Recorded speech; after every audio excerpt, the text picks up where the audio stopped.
acuerdo, yo entiendo. Estoy de acuerdo. Nous avons tous le même objectif, Señor Ramirez. L'autodétermination du Nicaragua et des élections libres dans toute l'Amérique du Sud. Je répète, Seigneur, je suis d'accord. Excusez-moi, monsieur. On vous attend au Capitole à 8 heures. Oui, je sais. Je vous reverrai demain après-midi? Ah oui. Bien. Vaya con Dios. Vaya con Dios, la putita.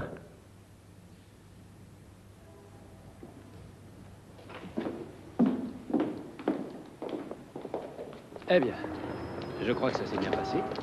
Oui, très bien. Prochain arrêt, le Capitole. Qu'est-ce que c'est que cette cravate? Quoi? Qu'est-ce qu'elle a, cette cravate? En voiture. Monsieur le sénateur, c'est la cravate du Club Texan, une association de fils à papa qui défendent toutes les idées contre lesquelles nous luttons. Et cette chemise est terriblement blanche. Une couleur interdite à la télévision, sauf si vous voulez que le public soit fasciné par votre chemise et non pas par votre charmant visage. Ici? Et maintenant? Ici et maintenant. D'accord. Toute la cérémonie sera couverte par les principaux réseaux, plus la BBC, la CBC, TF1 et des envoyés de toute l'Amérique latine et des pays de l'Est. Mais vous parlerez pour les caméras de UPS. Sally, comment tu fais? Les amitiés. Tu obtiens tout par amitié? Un bisou. Le rouge à lèvres te va très mal. Qu'est-ce que je ferais sans toi? Tu seras à Houston, dans le Texas, en train d'enseigner l'histoire. Merci de me le rappeler. Ça va, j'ai les 4 images. Caméra 1, prends l'estrade officielle plein cadre. Ça va? Serre un peu.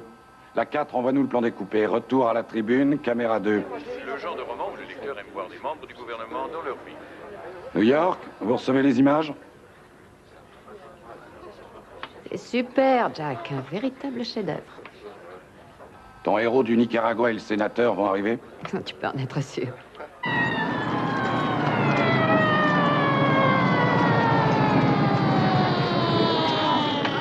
Viva Nicaragua! Viva libertà! Viva Nicaragua! Viva libertà! Arriva il Nicaragua! L'attaché de presse du sénateur Fallon. Para el pueblo nicaragüense, abajo con los comunistas. Non, non, mais ça li crée. C'est un giornalista. Je suis l'attaché de presse. D'accord, je renonce. Mais enfin, quelle langue il parle? Toutes les langues. Et je parle aussi très bien la vôtre, mais les Portugais... Allez, caméra 1. À toi. Bonjour. Le sénateur Fallon fera une brève allocution de... Envoyez-moi à Larsen sur le numéro 4, je vous prie. Merci pour les oreilles. T'as toujours de la ressource? Ça, c'est gentil. Le sénateur Fallon fera une brève allocution de bienvenue. Feuillet blanc bordé de bleu, et le colonel Martinez lui répondra en lisant ce texte. Dans notre langue. Allons-y. Envoyez la bande. C'est parti. Caméra 1, ça tourne. Mesdames et messieurs, Attention, le la sénateur carte. du Texas, le très honorable Terence Fallon. Chandler, elle a encore gagné. Il y a 8 heures tapantes. On dit qu'elle gère son petit harem de la même façon. Êtes-vous déjà allé au Nicaragua? Que pensez-vous du génocide des Miskitos? Monsieur le sénateur, s'il vous plaît. Mes chers compatriotes, pendant plus de 200 ans, dans cet hémisphère, des femmes et des hommes courageux ont brandi très haut le drapeau de la liberté contre les forces d'oppression. Depuis 1985, le colonel Octavio Martinez a conduit sans relâche son combat historique pour la libération du Nicaragua, sa patrie, de la dictature communiste. Colonel, je suis fier de vous accueillir au nom du peuple des États-Unis et au nom des peuples du monde entier, attachés à la liberté et à la paix. Caméra 3, panneau sur eux. C'est ça.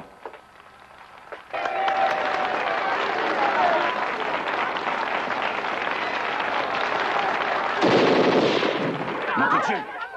Qu'est-ce qui se passe là-bas? Stevie, Washington. New York, vous avez reçu ces images? Quoi?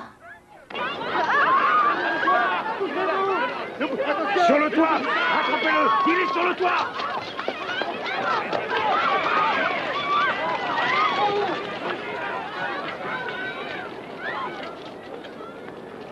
Et qu'on appelle une ambulance pour le fou! Viens! Rembobinez et envoyez-moi le playback sur le maston. Attention. 3, 2, playback. Tom, on va passer en direct. Il y a un assassinat à Washington. Jack, branche-moi sur un intercom. T'es branché. Caméra 3, remonte sur l'estrade. Je vous découte, c'est un plan génial. Oh mon Dieu! Au secours! Aidez-moi, je vous en prie! Appelle Westar. Si je ne suis pas la première sur le fuseau horaire du Pacifique, j'étranglerai quelqu'un. Il nous faut un relais satellite intercontinental. Très bien, la 3. Gros plan sur les cadavres. Sur les cadavres! Stevie, on a le satellite. Terry! Quoi? Qu'est-ce qui s'est passé? Il est mort, Terry. Il est mort. Non mais, attention.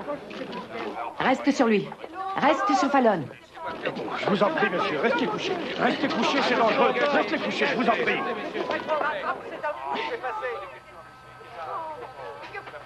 S'il vous plaît, un peu de calme. Non, pas maintenant, pas maintenant. Donne-moi un gros plan sur sa blessure. Oui, et un panneau sur son visage. C'est bien, reste là. C'est parfait. Vous m'entendez?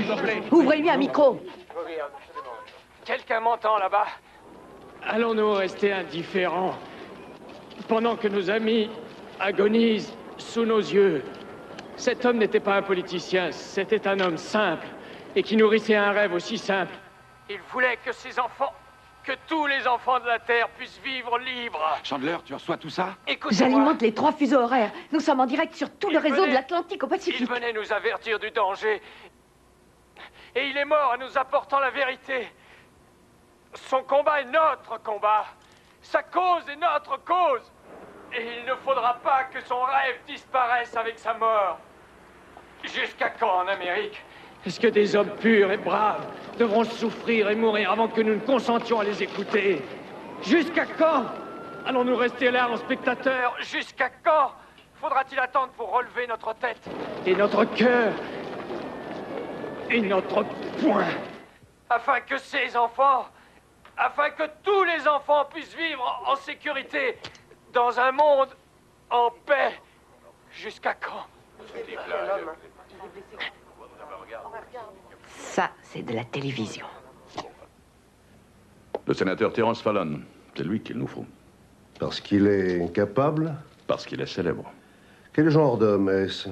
Qu'est-ce qui le motive? Ce qui motive tous les bons collaborateurs, la réussite. C'est son premier mandat de sénateur, il est politiquement inconnu. Ça, c'était hier. Aujourd'hui, il est devenu un fait incontournable dans votre vie politique.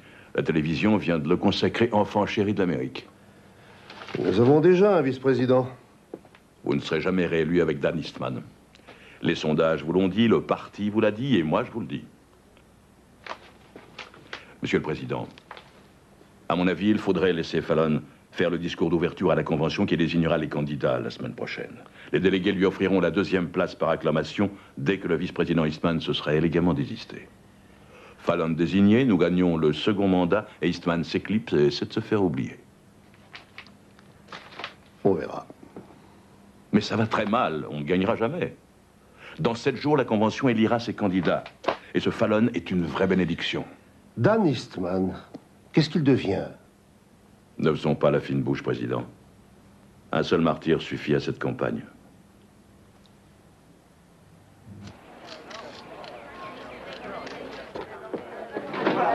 Ces jours sont-ils en danger? Mesdames, messieurs, s'il vous plaît, voici un communiqué. Le sénateur Fallon est toujours soumis à des soins intensifs. Son état est stationnaire. Je n'ai rien à ajouter. Un autre bulletin sera diffusé cet après-midi. S'il vous plaît. Salut.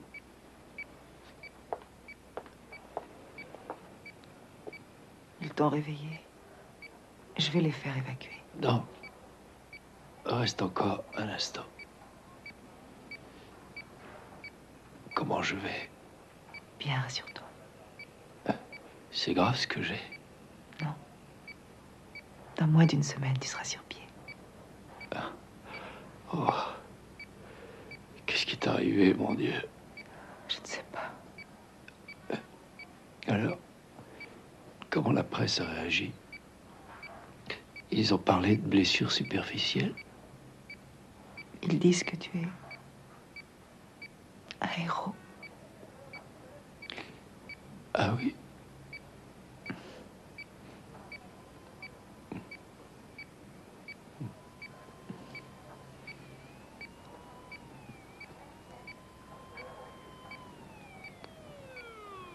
Qui vous dit que c'est Petersen? Nos agents l'ont formellement identifié. 2 secrétaires l'ont croisé dans le hall. Il se dirigeait vers le toit. Le FBI s'est souvent trompé. Oh, ne faites pas l'innocent. Il a été 8 ans membre de la CIA. C'est un homme de chez vous, c'est tout. Il était chez nous. Il s'est mis à son compte en 1976. Pourquoi? Pour l'argent, la drogue. Qui sait ce qui fait courir ce genre d'homme? Sa conscience? Petersen, ce n'est pas la conscience qui l'étouffe. C'est une brute carrée, efficace, une froide machine à tuer. Pour qui travaille-t-il? Mais où est-il? On le trouvera. Nous tenons à le trouver? Du point de vue de la CIA, je souhaite ne plus en entendre parler. Un instant. Un allié du gouvernement américain est assassiné sur les marches du Capitole. Et vous ne voulez pas retrouver l'assassin? Je n'ai pas dit que je ne voulais pas le retrouver. Je me demande comment nos alliés sud-américains réagiront quand ils apprendront qu'un héros de la Contra a été abattu par un ancien membre de notre CIA. Non, écoutez-moi. Une enquête du FBI est indispensable, sinon le Congrès fera un tel scandale que l'affaire des ventes d'armes à l'Iran aura l'air d'une ronde enfantine. Il y a une façon d'enquêter et il y a d'autres façons d'enquêter. Non, c'est pas croyable. Enfin quoi, messieurs, il s'agit d'un crime crapuleux. Oui, Catherine? Flaherty est rentré et le vice-président est sur la une. Mettez le vice-président en attente et faites entrer Flaherty. Fallon est partout. Il crève tous les plafonds des sondages. Il n'y a aucun doute possible, monsieur le président. Avec lui, c'est la victoire. Oh, excusez-moi, messieurs. 88% le connaissent du jamais vu. Catherine, dites à monsieur Eastman que je le rappellerai. Messieurs, je vous remercie.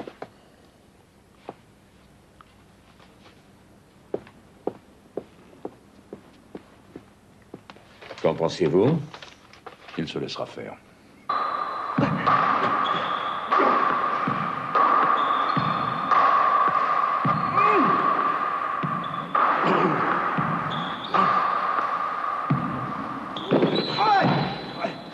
C'est la dernière fois.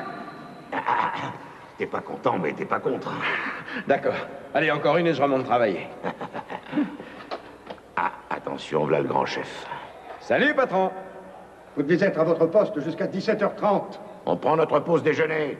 Mancuso, ça fait plus de 10 ans que vous êtes sorti déjeuner. Je suis sûr que le FBI serait ravi de vous accorder une retraite anticipée. J'ai encore 4 mois à tirer avant d'entrer dans l'histoire à 55 balais. Jusque-là, vous avez encore beaucoup de bottes à cirer. Vous risquez de voir votre retraite supprimée pour insubordination. J'ai rien entendu. Un conseil, Ross, méfiez-vous. Vous avez du chemin à faire avant de passer à la caisse. D'ici là, je peux vous briser. Hé, Coco, tu me fais gerber. Allez tous les deux, sans vous doucher, voir le grand chef au 6e. Ah, le directeur général avec joie. C'est au sujet de l'assassinat du colonel Martinez.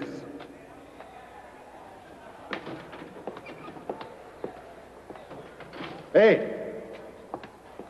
Comme ça, vous le ferez gerber aussi.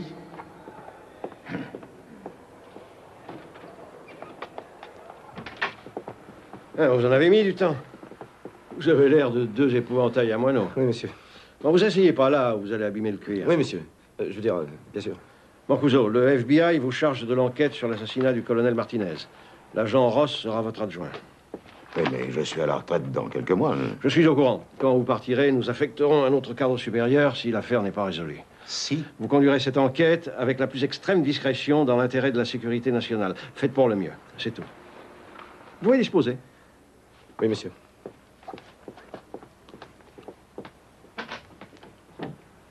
Ils sont parfaits. On hérite de l'affaire Martinez? C'est un traquenard. Quoi? C'est un traquenard.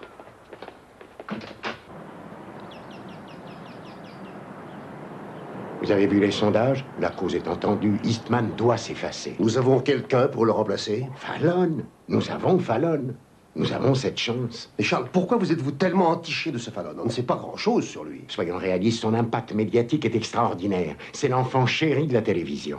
Et cet homme doit devenir vice-président parce qu'il a une gueule télégénique. Le fait est qu'il crève le petit écran et la convention sera télévisée. Il faut laisser Fallon prononcer le discours d'ouverture. Le public et les délégués décideront. Non. Désolé, messieurs. Je n'ai pas encore l'intention de laisser à la télé le soin de former le gouvernement du pays. Allons, réveillez-vous, monsieur le président. Ça se faisait du temps de Kennedy. Vos conceptions sur la direction du pays sont obsolètes. Regardez les sondages. Le peuple en a assez de voir le déficit budgétaire hypothéquer l'avenir de ses enfants. Et les tentatives de désarmement nucléaire débouchaient sur un paradoxe, à savoir que leurs fils pourraient livrer des guerres sans honneur dans des jungles anonymes et les marigots de pays qui ne produisent que des bananes et des employés de maison. Ces gens-là ne vous suivront pas, Monsieur le Président. Mais ils pourraient suivre Terry Fallon, parce que Terry Fallon est un héros charismatique. La télévision a reconnu son charisme et l'a adopté. Ils ne veulent pas savoir quelles idées Fallon défend parce qu'ils sentent que tout ce qu'il fera sera bien fait. Terry Fallon, c'est le gros lot, le raz-de-marée, la star, la révélation instantanée. Mais enfin, vous avez lu les journaux, monsieur, c'est l'enfant chéri des Américains. Si en réalité ce n'est qu'un doux rêveur ou un télévangéliste à la poursuite des méchants, ce n'est pas grave parce que Terry Fallon a la seule auréole indispensable aux téléspectateurs, l'auréole charismatique. Terry Fallon est le produit le plus porteur. S'il est avec nous, monsieur, nous gagnerons. Vous êtes d'accord avec lui, Charlie? Je ne sais pas, je pense qu'en politique, le bon sens est roi. C'est la défaite avec Eastman, Fallon est votre dernier espoir. Quel genre d'espoir représente-t-il? Il s'agit ici d'un homme qui doit assumer les fonctions de vice-président des États-Unis, qui pourrait s'asseoir dans son fauteuil un jour pour me remplacer. Avez-vous pensé un seul instant à cette éventualité?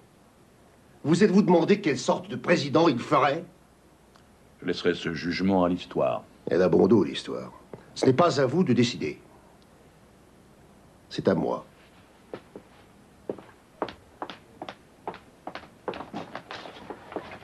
Les trois. Je répète, les trois réseaux vous consacrent un reportage spécial. Et toute la presse de New York, Chicago, Détroit, Los Angeles parle de vous. Et le clou, la grande Barbara Walters sollicite une interview. Vous êtes devenu un must pour les ménagères. Et ça vous fait même pas sourire? Vous voulez que j'oublie que Octavio Martinez est venu mourir chez nous? Oui? C'est la Maison Blanche. Allô? Oui, monsieur Brenner. Oui, ça va beaucoup mieux, merci. J'aurai plaisir à le voir. Bien.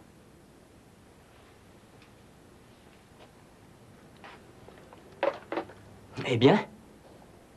Quelqu'un viendra me voir de sa part. Ce ne sera sans doute pas pour prendre le thé. Super! En tout état de cause, c'était un tir de grande classe. Grande classe? Comment ça? Eh bien, d'après les marques sur les douilles, nous savons qu'il s'agissait d'un fusil Éclair et Koch, G3. Regardez les stries horizontales. Je vois, mais qu'est-ce que c'est comme flingue? Le super haut de gamme.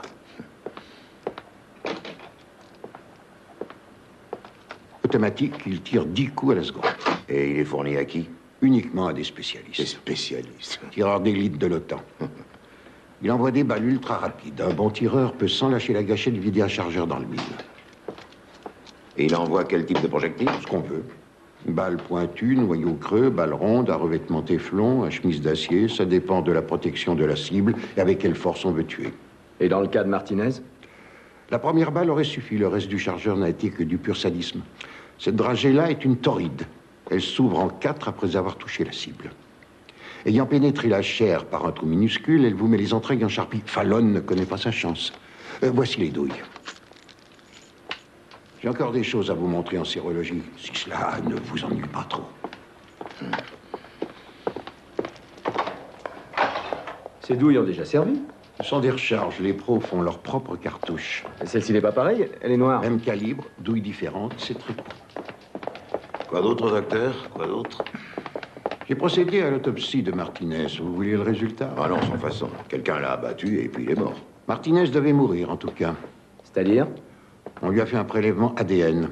Le colonel Martinez avait le sida. Il se faisait de petites picouzes? Son corps n'avait aucune trace de piqûre et son GCMS était clair. C'était pas un drogué. Peut-être que c'était une tapette. Beaucoup de chicanos sont des folles. Le colonel Martinez était marié et père de... Pardon, il était père de 5 enfants. Peut-être qu'il avait le cul entre deux chaises. C'était aussi un catholique pratiquant et un ancien séminariste. Ah non, docteur. Des tas d'enfants de cœur ont déjà joué à touche pipi en cachette. Et Mancuso, je vais vous dire une bonne chose. Si vous vous en foutez, moi aussi. Allez, minute, un instant. Où voulez-vous en venir? Lundi dernier, Martinez va à l'hôpital militaire pour un bilan de santé. On lui fait tous les examens imaginables. Les radios, analyses d'urine, de sang, dépistage de malaria, albumine, diabète, parasites divers, anticorps HTLV, toute la gamme. Et hier, un tueur l'expédie vite fait chez Saint-Pierre. Et alors? Lundi, il n'était pas séropositif. Mercredi, il l'était. Il n'y a qu'une explication. Ouais? Le bonhomme à l'hôpital lui a inventé la saloperie.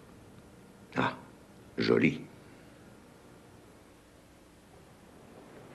Ce mémo est adressé au sénateur Biden ou au représentant Barton? Tu as l'air fatigué. Pas vraiment.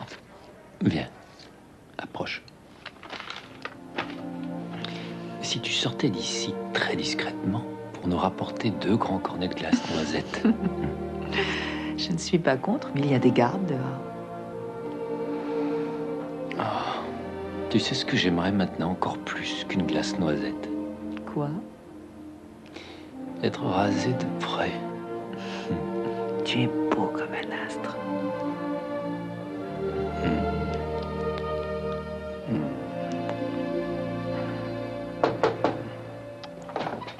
C'est le président de la Chambre. Cher ami, comment allez-vous? Bien, monsieur. Très bien. Excusez-moi de rester couché, mais...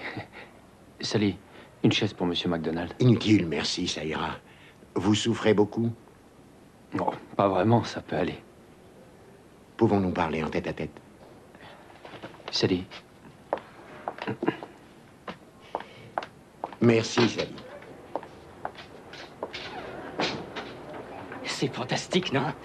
Le président de la Chambre des représentants. Allez, viens, je te ferai un café. Depuis quand est-ce que t'as pas dormi? J'en sais rien, ça doit faire 36 heures. Prends une chambre à l'hôtel et fais une sieste. Oh, je préfère attendre que ça se tasse. Il faudra au moins 5 ans pour que ça se tasse, comme tu dis. Non, je vous en prie.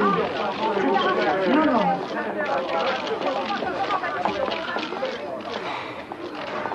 Je crois que le président demandera à Terry de se présenter avec lui. Sally, essayons de décortiquer la situation. Le président baisse dans les sondages. Les grandes villes lui sont hostiles. Sa politique sociale, surtout, est criminelle. Pour les médias, il est possible qu'il y gâtise. Ils n'ont peut-être pas tort. Terry est jeune, il parle bien, il crève l'écran. À la télévision, c'est une sorte de Rambo en complet 3 pièces. Du point de vue du président Baker, Terry est né pour être vice-président. Ce qui, quand il le sera, nous assurera 4 années de vaches merveilleusement grasses. Après quoi... Mais bon Dieu, où es-tu? Je te dis que Terry sera notre vice-président et toi, tu piques à somme. Ce sont les conclusions de la Maison-Blanche après diverses consultations. Évidemment, le président n'a pas encore pris de décision et le parti voudrait avoir votre avis sur la question. Quel est votre avis? À partir du moment où on est appelé à servir le pays, il faut servir le pays, mais si on doit y laisser sa vie, ça change tout. Vous croyez que ma vie est en danger? Tous ceux qui sont sur la scène publique sont des cibles. Vous avez déjà eu une alerte, c'est bien assez. Et personne ne vous en voudra si vous refusez. Dites au président que j'y réfléchirai. J'ai encore une petite question à vous poser. Y a-t-il dans votre vie privée des faits que nous ne connaissons pas? Quelque chose qui pourrait remonter à la surface? En ce qui concerne... ma femme, vous devez savoir. Oui, cette pauvre âme. Rien de plus? Non, rien. Absolument rien. Bonne chance, jeune homme. Que deviendrait le vice-président Eastman? Eh bien, Dan Eastman a servi le parti pendant 25 ans. S'il veut continuer, il le servirait beaucoup mieux en se mettant sur la touche. Qu'est-ce qu'il en dira? Comment il réagira? Très mal.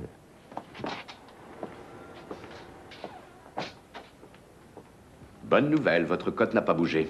Le public sait que Dan Eastman est le vice-président des USA et l'opinion que les gens ont de vous varie de bien à excellent. Maintenant, voici le problème. Le ticket Baker-Eastman ferait 47% défaite, mais Baker-Fallon ferait 53% victoire. Shelley, un sacre-bleu. Vous êtes sûr qu'ils vont vous laisser tomber? Ils ont envoyé McDonald chez Fallon. De quoi ont-ils discuté? Pas de la météo. Il faut le briser. Préparez un dossier sur toutes ces prises de position. Dites à Davis de chercher... C'est ça. Nous sommes à 7 jours de la convention et il ne sera jamais coincé sur ses prises de position. Qu'est-ce que vous racontez là? Vous ne luttez pas contre un homme, mais contre la télévision, contre les sondages. Mais vous venez de dire qu'avec moi, Baker est sûr de perdre. Exact. Votre tâche est de démontrer qu'avec Fallon, Baker perdra aussi. Comment voulez-vous que je le démontre, crétin? On s'arrange pour salir Fallon. Un beau scandale dégueulasse qui éclate dans les journaux du soir. C'est sur ses partous passés, et non sur ses vols passés, qu'il faudra le coincer. Écoutez-moi, petit salopard, je ne me prêterai pas à ce genre de pratique infâme. Bien, monsieur.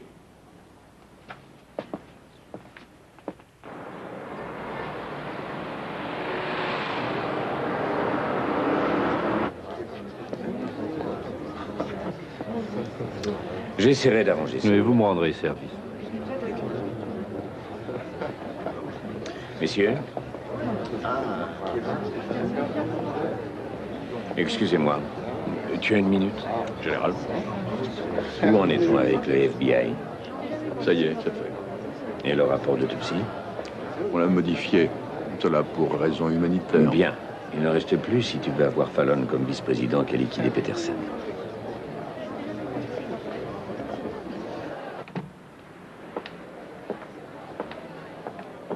Qu'est-ce que ça veut dire, liquider Peterson? Lou, d'après toi, qui a engagé Peterson? Tu le sais bien, c'est un tueur au service des cocos du Nicaragua, payé par Ortega pour tuer Martinez. Qu'est-ce qui te fait dire ça? Bon, ne sois pas ridicule, voyons. Il a été On demande engagé... au sénateur Kennedy. Excusez-moi, messieurs.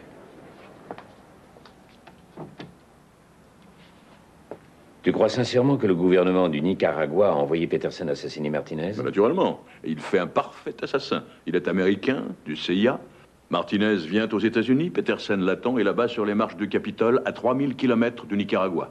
Ortega et les cocos n'ont rien à y voir et toute la presse occidentale se met à vilipender la CIA, pour changer. Pourquoi Ortega a voulu tuer le colonel? Une question absurde. Éliminer Martinez affaiblit la Contra. Tu crois ça? Si je le crois, ne sois pas idiot. De ce que tu sais sur Ortega, tu dirais qu'il est idiot? C'est une crapule qui a du flair.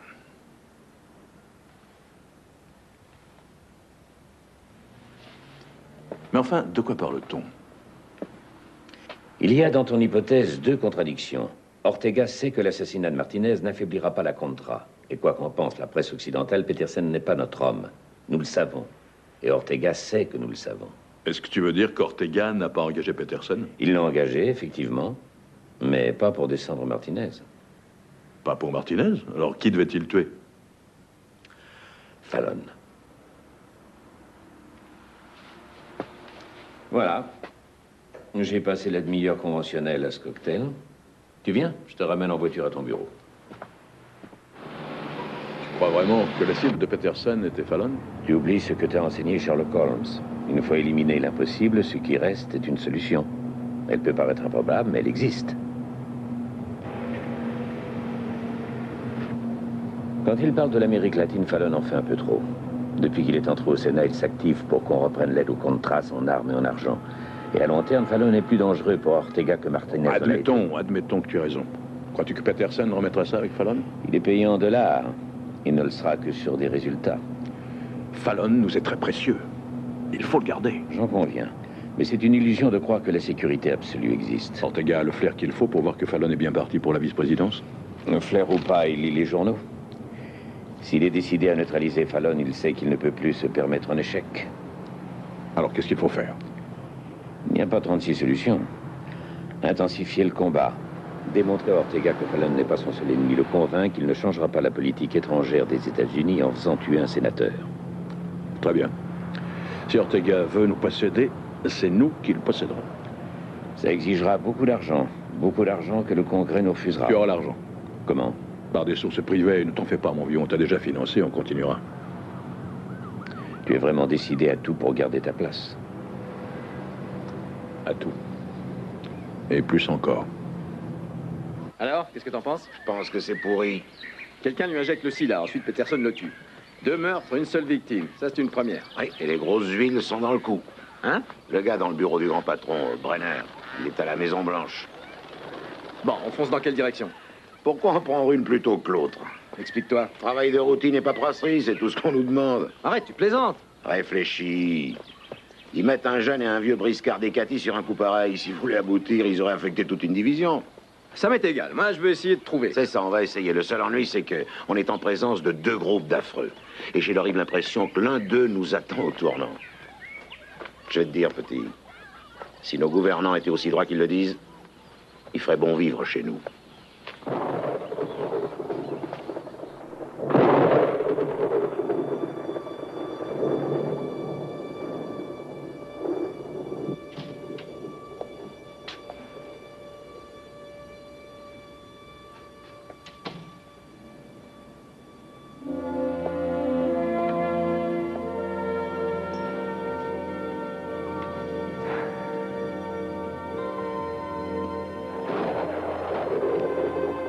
Tu auras droit à tout. Tout ce que je t'avais promis. Et personne ne te le contestera.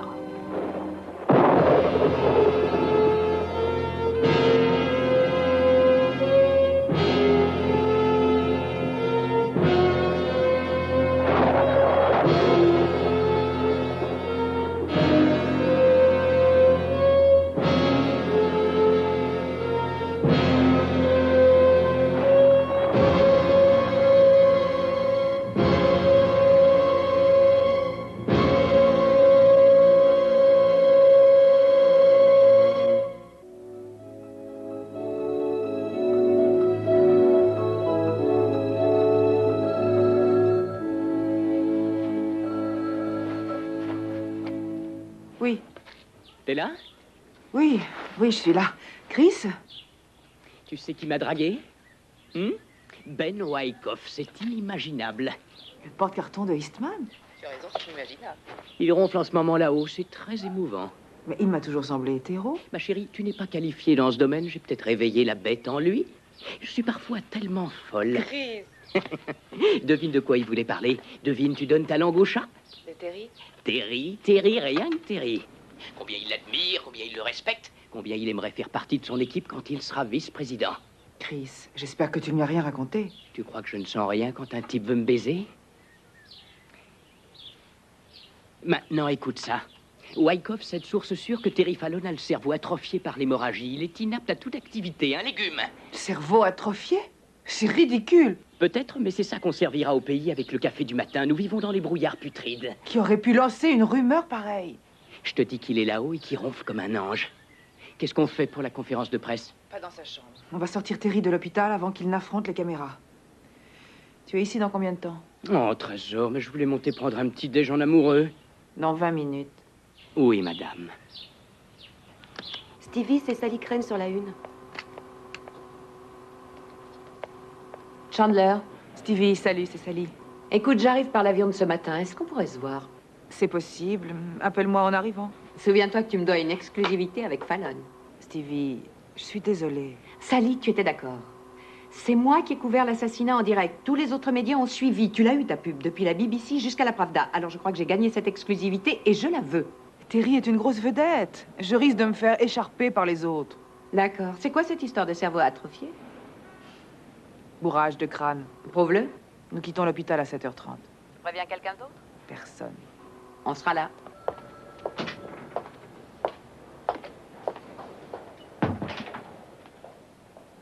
Terry? Terry? Réveille-toi, s'il te plaît. Hein? Bonjour. Bonjour. Nous devons rentrer chez toi. Quoi? Désolée, mais il le faut. Est-ce que tu peux lire ça? Oui. Apprends-le. D'accord. Pourquoi vous ne lui parlez pas vous-même? Elle ne veut absolument rien entendre. Tenez, la voilà. Mademoiselle Crane. Mademoiselle Crane.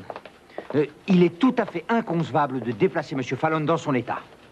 Est-ce que M. Fallon est en danger? Non, mais il devait rester une semaine au moins en observation. Je suis désolée, Général, mais nous n'avons pas une semaine. La convention s'ouvre dans 6 jours. Mademoiselle Crane, inspecteur Browning, chef des services de protection des personnalités. Je dois insister, monsieur le sénateur, l'hôpital est un endroit tout à fait sûr, pas la villa du sénateur.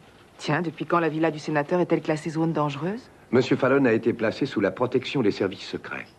Son domicile n'a pas été étudié pour... Placé sous protection par qui? La Maison-Blanche. Soyez là à 7h30. Oui, madame. Allez, faites sortir Monsieur Fallon. Bon, aucun danger signalé, allons-y.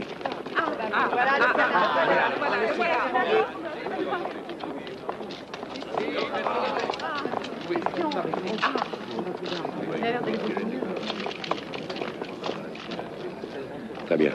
Vous avez 1 minute. Une seule.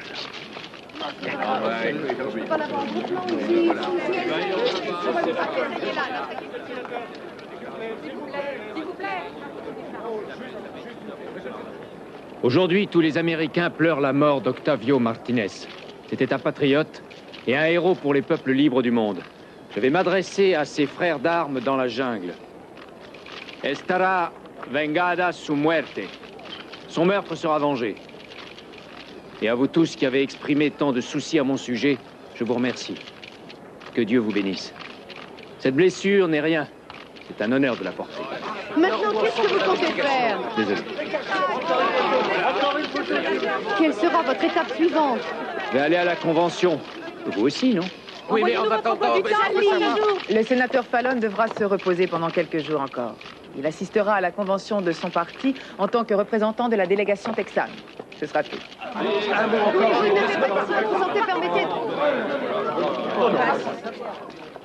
Je vous suis redevable et je n'oublie jamais.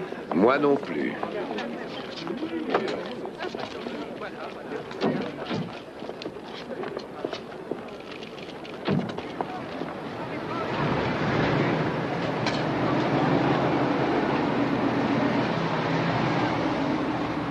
J'espère que Fallon a évité la prise de sang.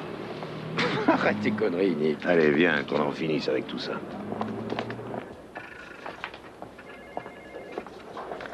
Voici le dossier du colonel Martinez. Avec les noms des médecins qui ont procédé aux analyses? Oui, tout est là-dedans. Les résultats des analyses de sang, par exemple? C'est la page... tenez, voilà. Et ce capitaine Beckwith a fait la prise de sang et l'analyse? Pourquoi les gens dans votre métier posent toujours les mêmes questions idiotes? Merci, général. Rédigez ça aussi élégamment que vous voudrez, mais qu'il soit clair pour nos amis coréens, aucun droit de douane, aucun, c'est compris? Vous avez vu les journaux du matin? Non. Crétins, ils vous ont pris de vitesse. Atrophié du cerveau, quelle trouvaille. Je ne voulais pas de ces pratiques. Je voulais un dossier sur ces prises de position. On l'a, il n'y a rien d'intéressant. Alors qu'est-ce que vous faites? Vous lancez le bruit que Fallon est un légume, pauvre imbécile? Je n'ai rien lancé. Vous mentez en plus? Bon, d'accord. Vous me permettez un whisky? Enfin, il n'est que 8 heures du matin. J'ai dit vous permettez. Ouais, faites ce que vous voulez.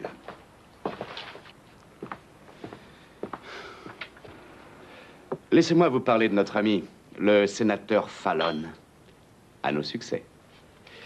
Hier, j'ai épluché toutes mes sources. J'ai cuisiné tous mes contacts. J'ai fait jouer tous mes jokers. Vous savez ce que j'ai trouvé sur Terry Fallon?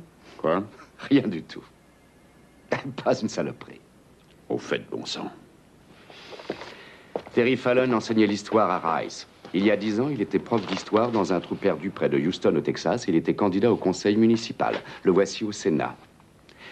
Et si on ne fait pas attention, il sera très vite vice-président. Vous retournerez à vos chères études et moi avec vous. De quoi est-ce que vous bavassez? Ça n'a aucun sens. Vous écoutez là un conte de fées. Les contes de fées n'arrivent jamais. Écoutez-moi, monsieur. Il n'a rien à reprocher à ce gars-là, c'est monsieur Klein. Vous savez qui l'a fait élire au Sénat? Qui donc? Personne. Sa circonscription était un bidonville. Quand il a annoncé sa candidature, il n'y a pas eu un chat pour financer sa campagne. Il n'intéressait personne. Il a fait sa campagne, non? Il a gagné son siège dans les règles. Qu'est-ce qui est drôle? Qu'est-ce qui est drôle, bon Dieu? Vous, monsieur. Le rêve américain fait encore partie de vos fantasmes. Foutez-moi le camp. Il s'agit de sexe. Quoi? Madame Fallon est pensionnaire dans un asile psychiatrique depuis 1977. Avec quelle Fatma il baise depuis cette époque? J'en sais rien. Avec personne. Oui, mais cette attachée de presse, comment elle s'appelle? Non, non, ils sont boulot. C'est ce PD d'assistant qui me l'a dit. Non, avec monsieur Fallon. Et c'est un truc plutôt faisandé, un noir secret. Un truc affreux et sale, très très sale. Si vous n'y voyez pas d'objection, j'essaierai de me renseigner là-dessus. Je suis attendu au Capitole dans 15 minutes. Merci pour le whisky.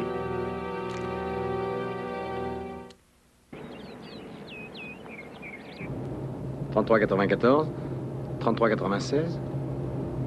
C'est là, 33,98, la blanche. Bah, tu l'as dépassée. T'as vu la porte d'entrée? Non, quoi? Elle était ouverte. Uh-huh.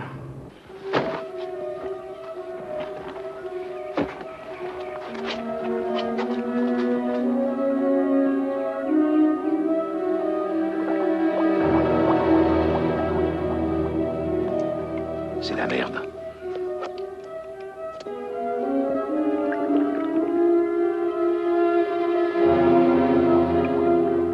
C'est vraiment la merde.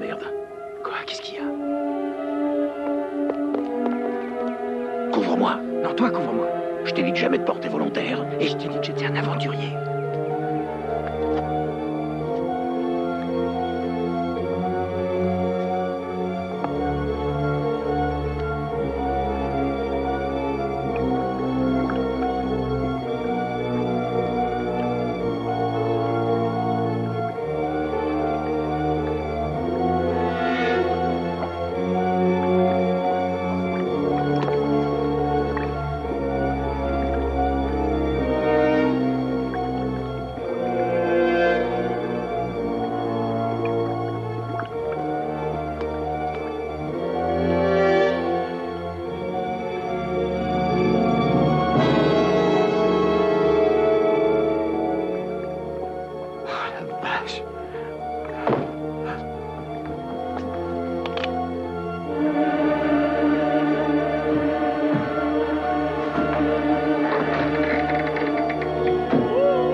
Capitaine Arnold Beckwith, hématologue.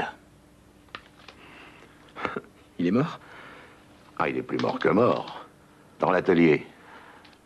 Son chien ne devait pas l'aimer beaucoup. Pourquoi? Il a pissé sur son cadavre. Ben quoi, c'est la vie.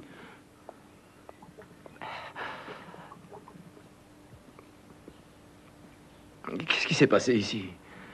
Le tueur entre par la porte d'entrée, il va dans l'atelier, il dit « Salut, docteur !» et paf, il l'allume. La bonne s'amène en courant, le tueur passe dans l'entrée, boum, une balle dans l'œil. Joli carton. Déjà que c'est difficile de se faire servir. Madame essaie de se sauver par derrière. Pan, pan, sans bavure. Très pro. Tiens, du minestrone. Moi, j'en raffole.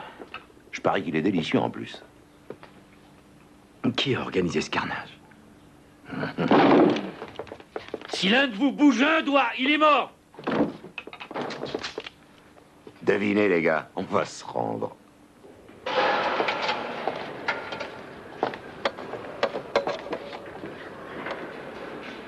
Encore cette merde? Comment tu fais pour manger après ce que t'as vu? Ah oui, c'était affreux. Pourquoi ils nous arrêtent? Ils ont vu nos cartes, non? On a téléphoné en disant que nous avions tué 3 personnes. Qui? Les mêmes qui ont descendu les 3 personnes. Tête d'œuf. Quand est-ce qu'on sort? Tu laisses tout ça? T'as pas envie, hein, de débrouiller cette affaire? Ah, je t'en prie, arrête. Ça t'ennuyait d'y aller. Arrête. Ça t'ennuyait d'entrer dans la maison. Je t'ai vu, j'ai des yeux. D'accord, j'avais la trouille. Allez, tu sais que j'en crois pas un seul mot. Je t'observais, t'as pas eu la trouille à aucun moment. Quelqu'un a vu le général Toubib à l'hosto avant nous. Quelqu'un d'autre a repéré la villa de Beckwith. Quelqu'un qui essaye d'étouffer cette affaire sous notre nez. Qui c'est ce quelqu'un? Je crois que tu le sais. J'en sais rien. Et si t'es intelligent, ben t'en sais rien non plus. Mais si tu croyais qu'on nous attendait, pourquoi t'as pas demandé du renfort? Vous allez la boucler, les gars! C'est les nôtres qui ont fait le coup? J'en sais rien. Mais de toute façon, il nous faut un plan. Ici. Merci.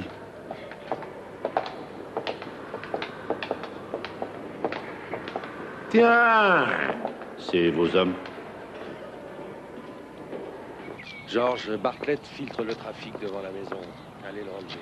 Bon, alors au premier, la chambre à coucher, le living en façade sont interdits jusqu'à ce que les fenêtres soient équipées de vitres blindées. Idem pour la salle à manger et le fumoir en façade. Équipe de protection 24 heures sur 24. Elle installera son QG à la cuisine et à l'office.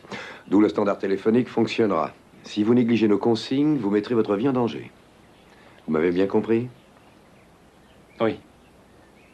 Bien. Merci, monsieur. Bonne journée.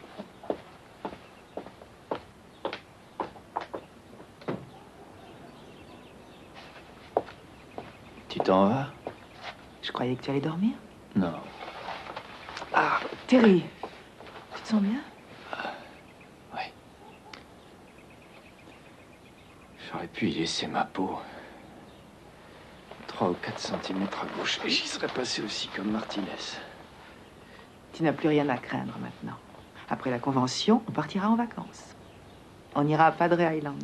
Tu crois? Partir en vacances? Mais Sally, tu ne vois pas que tout est changé. Maintenant, partout où j'irai, il y aura les services secrets, les reporters, les caméras de télévision. Non. Tout est changé. Qu'est-ce que tu veux dire? Excusez-moi, désolé. Sally, Stevie Chandler est au téléphone. Si tu ne la prends pas, elle menace de faire un grand malheur. À toi de voir. Rien n'est changé. Rien.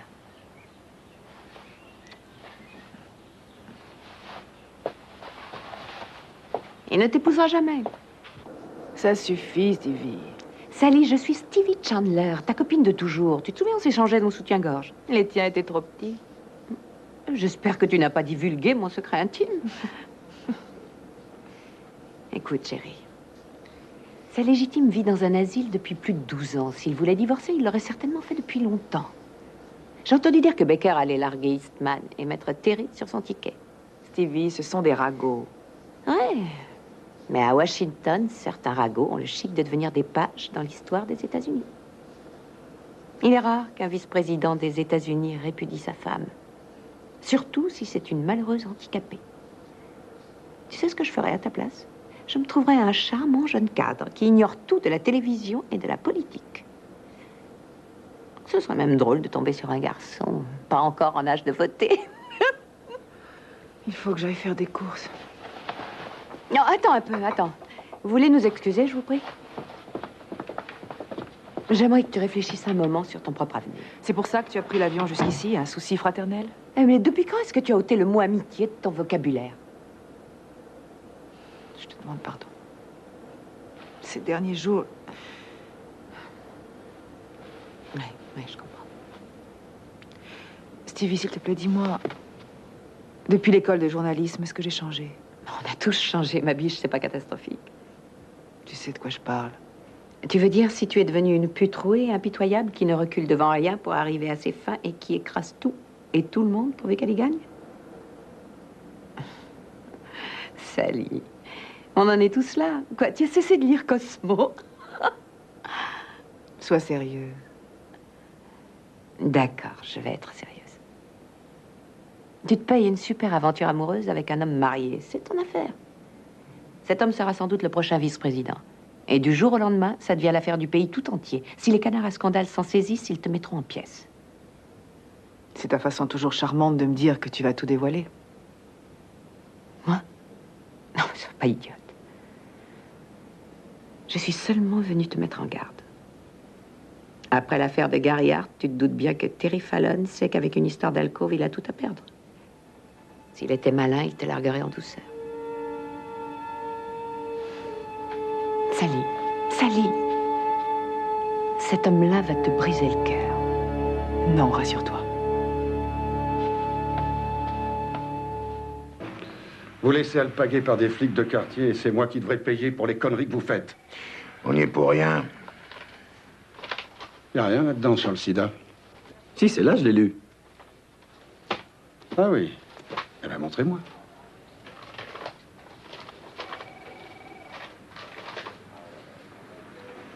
Je comprends plus. Appelez le légiste, il vous le dira. Quel légiste? Sa mère, le médecin légiste, le barbu à lunettes. Je l'appellerai. Oui, je l'appellerai. Quoique peut-être... je me demande si c'était pas le Sidada. Le Sidada? Oui. C'est moins grave, c'est comme une fièvre de cheval. Foutez le camp d'ici. Pourquoi est-ce que t'as fait ça? Ben, j'ai rien fait. Enfin, tu viens de nommer le médecin légiste devant Scott. Nous devons savoir de quel côté il est, Scott. Qu'est-ce qu'il va devenir, le légiste? On n'est pas des saints. Écoute, Nick, je commence à en avoir marre de toi. Écoute-moi, petit. En 53, j'ai dû traquer les cocos pour McCarthy. Aujourd'hui, McCarthy est une obscénité. En 60, j'ai fait le plombier sur le téléphone d'un pasteur noir. Son anniversaire est devenu une fête nationale. En 71, je pars traquer les objecteurs de conscience au Canada et le président Carter les amnistie pendant une soirée officielle. T'as vraiment les idées les plus simples sur ce qui est bien et ce qui est mal. Mais t'es à Washington ici. Et à Washington, ils jouent à un sale jeu de bonne taux avec le bien et le mal. Une année, le bien est bien et il est mal l'année suivante. D'autres années, le bien est un crime ou une contredanse. Une seule chose dont tu peux être sûr, c'est que chaque fois qu'une personnalité brandit un drapeau, c'est toi qui tiens le côté merdeux de la hampe. Alors écrase, pas de vague. Soyons pas ambitieux et peut-être qu'on sortira de cette galère avec nos couilles intactes.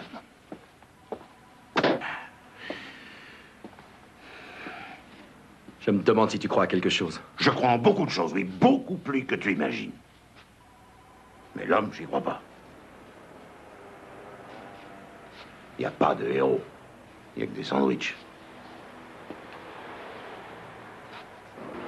Non, non, non, non, non, pas de moutarde, non, juste une feuille de salade. Je me suis interdit les épices. Ça me brûle des deux côtés. T'as un ulcère? Hémorroïde. La boîte a tellement de vieux collés derrière un bureau qu'elle nous a assuré le trou de balle. On ta retraite? J'aurai 62 ans en février, Nick. Après, je ne serai qu'un souvenir. Si je pars, ils croiront que je vais travailler en franc-tireur. Et tu sais ce que la CIA pense des agents qui quittent la boîte pour travailler à leur compte? Comme Petersen. Ouais. Comme Petersen. Harry, je les emmerde. Lesquels? Je dois retrouver Petersen. Ah, ça c'est des emmerdes. Tu sais où chercher? Non, et je veux pas le savoir. T'aurais pas une photo de lui, un dossier de service? C'est une demande officielle? Non. D'accord. J'essaierai, Nick, en souvenir du bon vieux temps. Merci. Oh, Nick. Oui? Il est vicieux, cet enfant de pute. Faudra le flinguer. Oui, j'ai vu son travail. Taxi! Taxi! Salut. Sally Crane? Oui? C'est moi, Steve.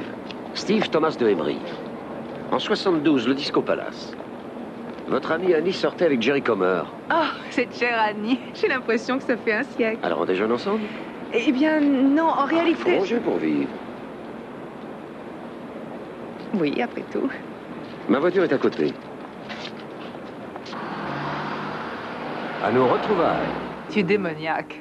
Si quelqu'un que je connais me voit ici habillé comme ça, j'en mourrais. On ne dit pas de sottises, au contraire, ça te rajeunit. Tu dois être représentant de commerce. En fait, je suis agent immobilier à Golden, Colorado. Près de l'université? C'est pas loin, oui. Et toi, dis-moi, qu'est devenue la fille que j'ai connue au Disco Palace il y a 1000 ans? Eh bien, j'ai vagabondé pendant un long moment avant de me trouver. Le corps de la paix, pigiste dans un hebdo, le Houston Post, enfin ici, à Washington, dans le monde politique. Impressionnant. Je travaille pour le sénateur Fallon. Fallon? Mais c'est... Mais oui, c'était toi qui étais près de lui quand ce type de la Contra a été assassiné. Excuse-moi, tu permets qu'on n'en parle pas? Oui, bien sûr. Je comprends. Et occupé comme tu l'étais, est-ce que tu as eu le temps de te marier? Je ne suis pas mariée. Ah bah, je suis bien content. Écoute, tu ne veux pas faire l'école buissonnière aujourd'hui? Fais-moi visiter la ville, je ne connais pas Washington. Non, je suis désolée. Oh. Et puis, pourquoi pas? J'ai besoin d'un jour de congé. Un autre jour de congé.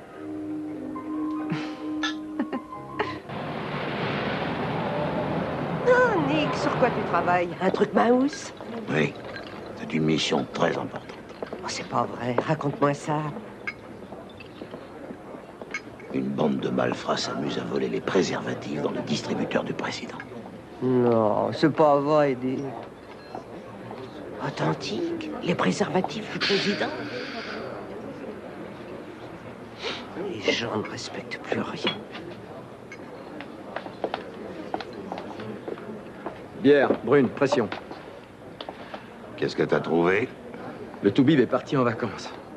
Un congé annuel un peu inattendu. T'es sûr qu'il n'a pas pris une année sabbatique? À peu près, oui. Ce qui montre que notre patron est engagé avec les affreux. À qui faut-il en référer?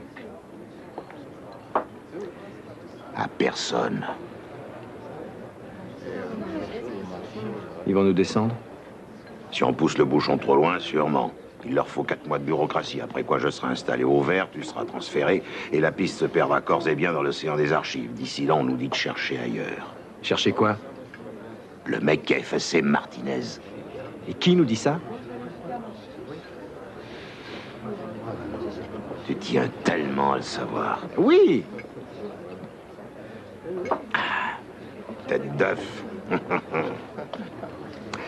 Ceux qui nous le disent sont les inventeurs de l'avantage fiscal et du service national. Les riches, les privilégiés, les pouvoirs établis.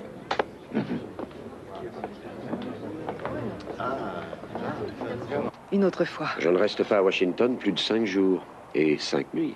Tu fais bien de me le dire. En tout cas, merci. La semaine a été rude et j'avais besoin de détente. Ciao.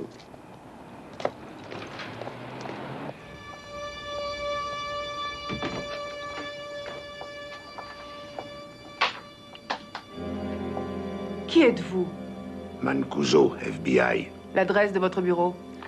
1900 Half Street. L'immeuble a combien d'étages?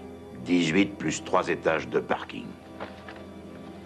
Alors comme ça, le FBI a repris la pratique des effractions. Le dernier type que j'ai voulu voir au sujet de Martinez s'est fait massacrer avec toute sa famille. Très bien. Vous voulez quoi? Non, pas ici. Les murs ont des oreilles.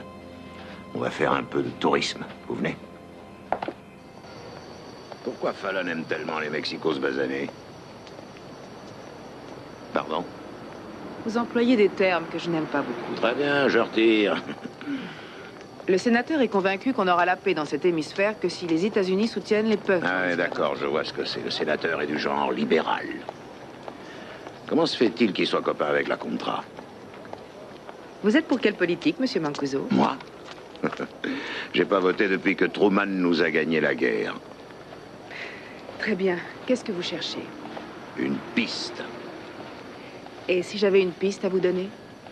Vous feriez quoi? Vous rédigeriez un rapport et vous attendriez une semaine qu'un de vos supérieurs trouve le temps de le lire? Vous me donnez une piste et je la suis jusqu'au bout. Ça marche comme ça?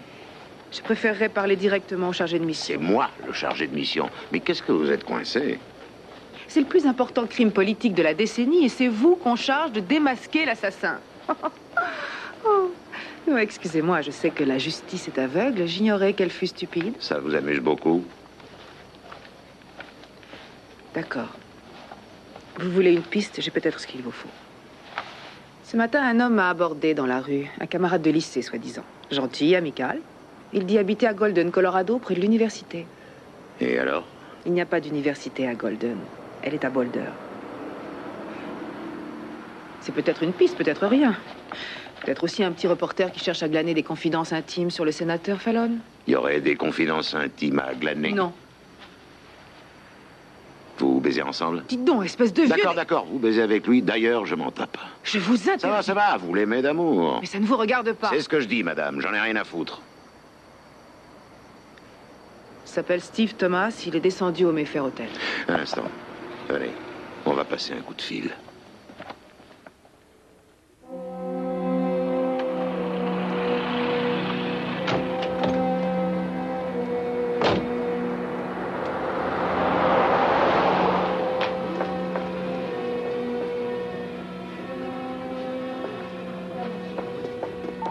Ah ben, t'en as mis du temps. C'est pas ma faute, je dormais. Voici Ross, il travaille avec moi. Sally, Ken. Crane. Peu importe. Très heureux. Le voilà.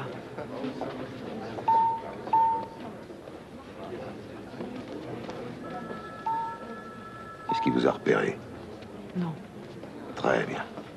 Allez le rejoindre et gardez-nous-le bien au chaud. Je ne vais pas rentrer là dans cette tenue. Quelle pudeur.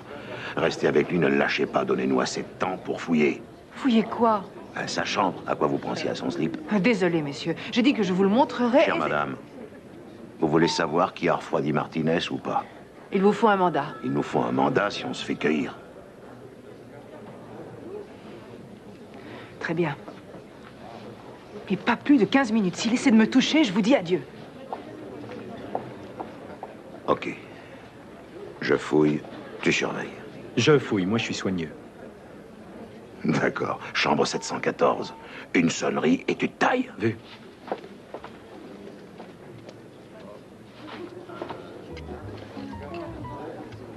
Excusez-moi, madame. Vous êtes cliente de l'hôtel? Non, je cherche... Ah, le voilà. Bonsoir. Alors, tu as changé d'idée? J'avais une course à faire, j'ai passé devant ta porte et je voulais voir si tu étais là. Ah, j'en ai de la chance. Tu prends un verre? Pourquoi pas? Garçon,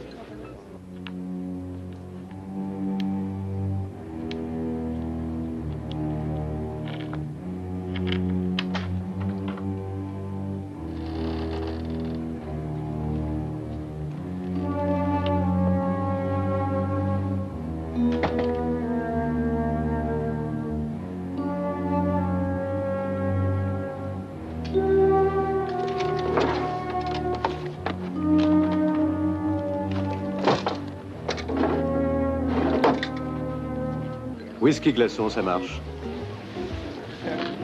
Ça doit être dur, la vie d'une jolie femme à Washington. Ça dépend. Je suppose que tu es très sollicité. Pas tant que ça.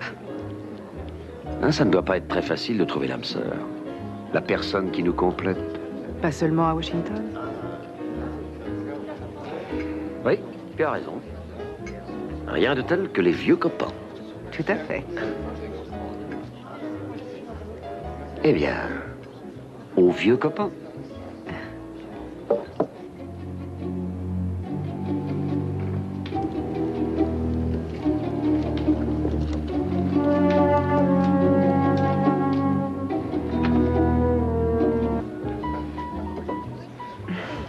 Si tu veux bien, ce sera mon dernier.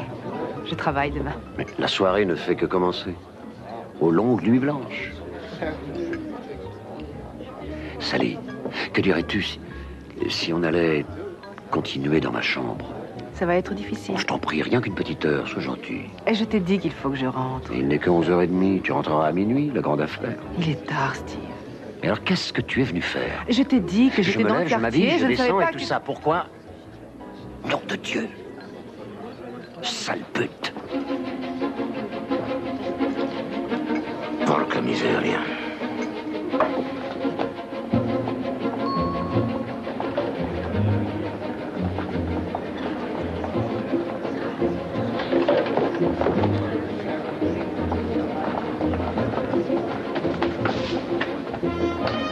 Où sont les téléphones? Là-bas, derrière le pilier.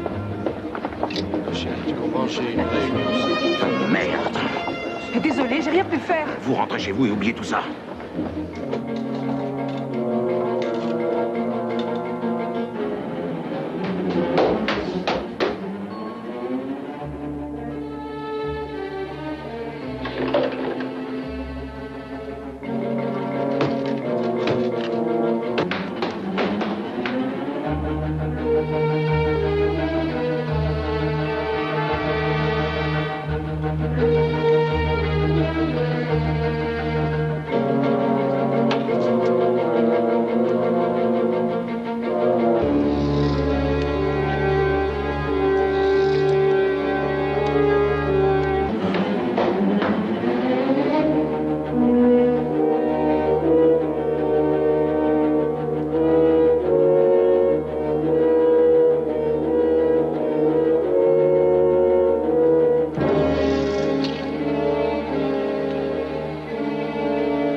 Bouge pas!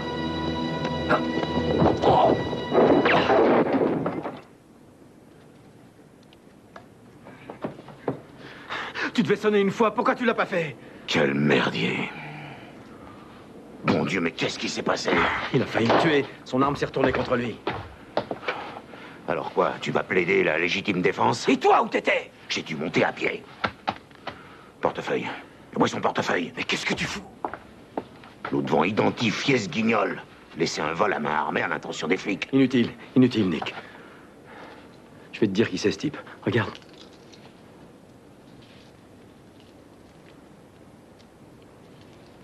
Service secret. Et maintenant, bordel, tu vas m'annoncer la couleur.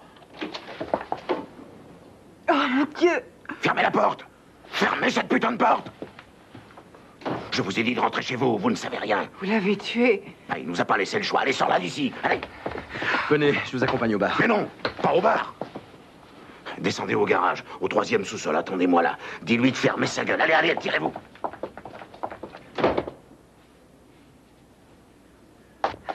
Attendez, mais attendez, c'est pas ce que vous croyez! Ne m'approchez pas!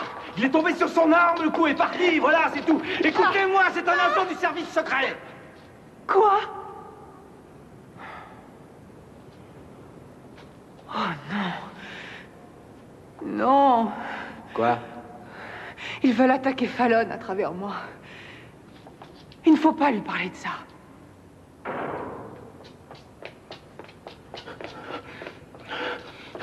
Ça va, j'ai tout nettoyé. Pas d'empreintes, pas de traces, tout est net.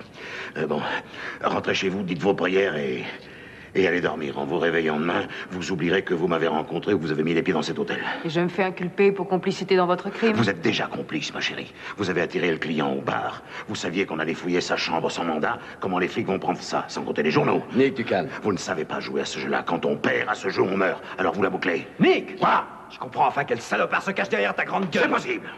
Mais je sortirai vivant de cette affaire. Bon, faites ce qu'il vous dit. Non, pas par là. Sortez par la rampe d'accès. Allez.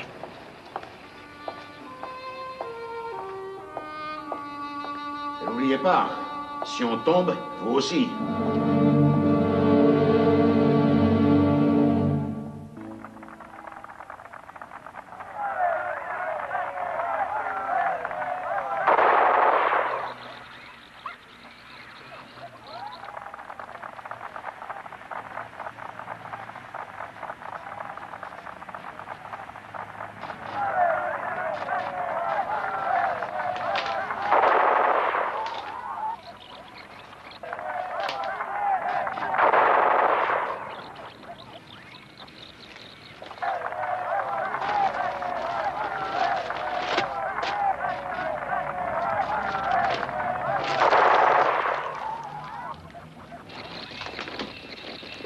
Ben quoi? On peut savoir ce que tu fabriques. Je cherche des réponses. Pourquoi la 7e balle est peinte en noir? Pas de discrimination raciale. Tu perds ton temps, il n'y a pas de réponse. Hier soir, on a essayé ta méthode. Le mec ne savait pas tenir son flingue. Fais-moi un procès. Les journaux n'en parlent pas? Pas un mot. Le mec n'a pas vécu et il n'est pas mort. Que devient la fille? Elle est morte de trouille et elle a peur que son patron sache. Te laisse pas attendrir par cette poulette. Elle est pas très franche du collier. T'es pas d'accord, cocotte? Ça va, les revers? Tu dois payer pour voir. Toutes mes économies. Oh, Tiens, calme-toi avec ça. j'adore cette tétasse. Très classe, ton accroche. Oh, Je vois que le copain de la CIA a fourni. bonne collaboration interservice. Magnifique. Engagé dans le corps des marines en août 1966, recruté par la CIA en mars 69, 3 années plus tôt, au Chili, Paraguay et Honduras. Qu'est-ce qu'il pouvait bien faire? On dit ici interrogatoire de sécurité. Interrogatoire? À la torture, grand bêta. 72, il passe dans le privé, à son compte. Pour qui? Ah, ils disent pas. Qu'est-ce qui fait qu'un garçon comme lui devient un tortionnaire et un assassin? L'école. Expert au tir, au pistolet, au fusil et carabine. Cours avancé de tir de précision, seconde de sa classe. Explosif, démolition, karaté. L'oncle Sam a enseigné à ce type son métier de salaud. Et qu'est-ce qu'on peut faire pour le neutraliser? On te donne le portrait d'un bonhomme et tu t'en vas l'arrêter? Alors quoi, t'as rien compris? On n'est pas censé débrouiller cette affaire. On est censé noircir de la paperasse en laissant les politiciens faire ce qu'ils ont envie de faire. Nick, ça c'est ton point de vue. J'ai pas reçu l'ordre de me sucer le pouce en attendant le week-end. Pourquoi on n'affiche pas cette photo dans tous les bureaux de poste du pays, hein? Et pourquoi toute la presse locale parle de l'assassin ou des assassins inconnus? Ça m'est égal. Moi, je veux retrouver celui qui a inoculé le sida à Martinez et ensuite savoir pourquoi Peterson l'a tué. Il n'y a que 2 raisons. Quelqu'un a payé ou quelqu'un a donné des ordres. On ne donne pas d'ordre à un indépendant. Il l'a fait pour l'argent. Le patron l'a su par le directeur de la CIA. Ah oui. C'est comme je te le dis. C'est dans le rapport. Le président était dans la pièce ce jour-là. Et alors, tu veux me faire croire que la CIA n'a jamais menti au président? Oh, allez, viens. Fallon nous attend à 8 heures.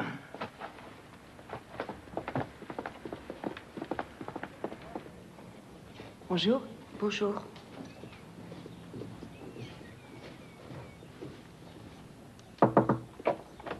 Je peux entrer? Où étiez-vous hier soir? Avec Chandler, nous avons dîné. Il était 11h30 quand j'ai téléphoné. Nous avons bavardé assez tard. Faut-il en discuter tout de suite? Comment vous sentez-vous? Comme si un taureau m'avait encorné. Dans quelques jours, vous retournerez au combat. Mais bon, je passerai demain. Hélène?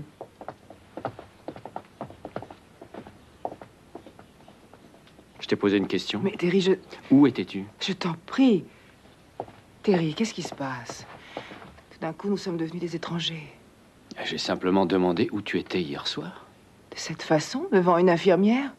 Est-ce que tu essaierais de m'humilier? Qu'est-ce qui nous arrive, Terry? Monsieur Fallon, 2 inspecteurs du FBI viennent vous voir. Bonjour, Sally. Ils seront là vers 8 heures. Ensuite, le sénateur Cranston et Bob Packwood, qui voudraient vous demander... Est-ce qu'il y a autre chose, Sally? Non.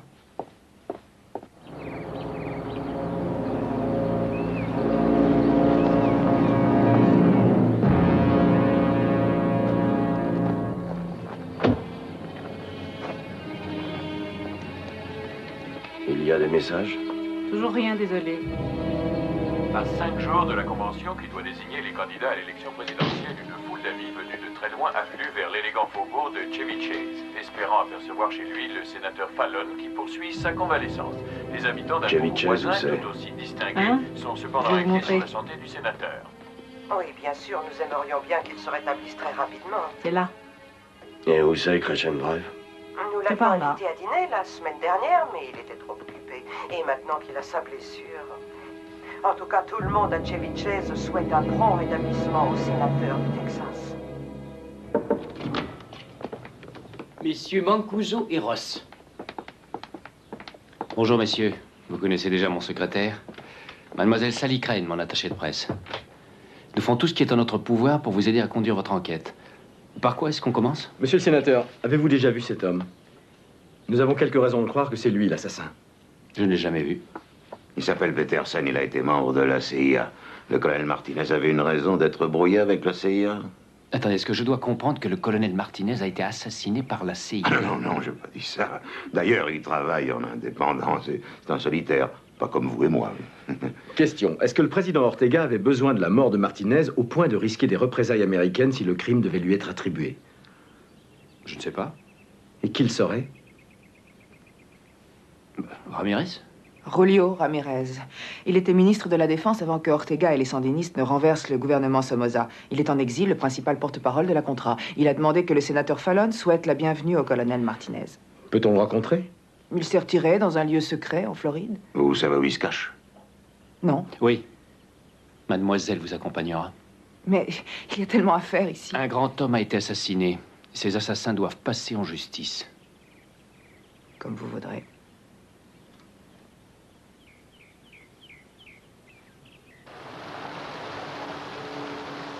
Le président vous attend, monsieur O'Brien.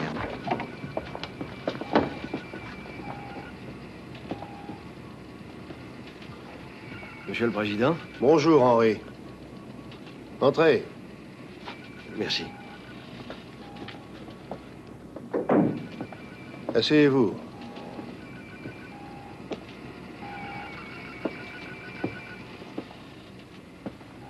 C'est donc ici le Saint des Saints. Oui, Henri, c'est ici. L'enquête avance? Non. Vous avez 2 hommes qui travaillent sur cette affaire. Vous pensez qu'ils trouveront quelque chose? C'est peu probable. Henri, le serment politique que vous avez prêté est-il sacré? Oui, bien sûr. Est-ce que vous manqueriez à ce serment si je vous le demandais? Ne le demandez pas, je vous en prie, monsieur le Président. Rassurez-vous. En fait, vous devriez être fidèle toute cette semaine envers et contre tout. Vous voulez bien? Oui, monsieur. Alors dites-moi, pourquoi a-t-on mis seulement 2 agents sur cette enquête? Eh bien? C'était un ordre. Émanant de qui? Mais de vous, monsieur le Président. Moi? Par l'intermédiaire de monsieur Brenner.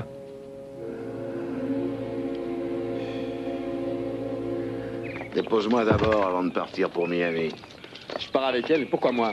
Elle aime pas mon vocabulaire. Là, je la comprends. Méfie-toi de cette nénette quand tu seras là-bas. C'est synonyme d'emmerde. Ouais, bien sûr. Où tu vas? À l'aéroport, j'ai besoin de documentation. Sur quoi? Sur Fallon.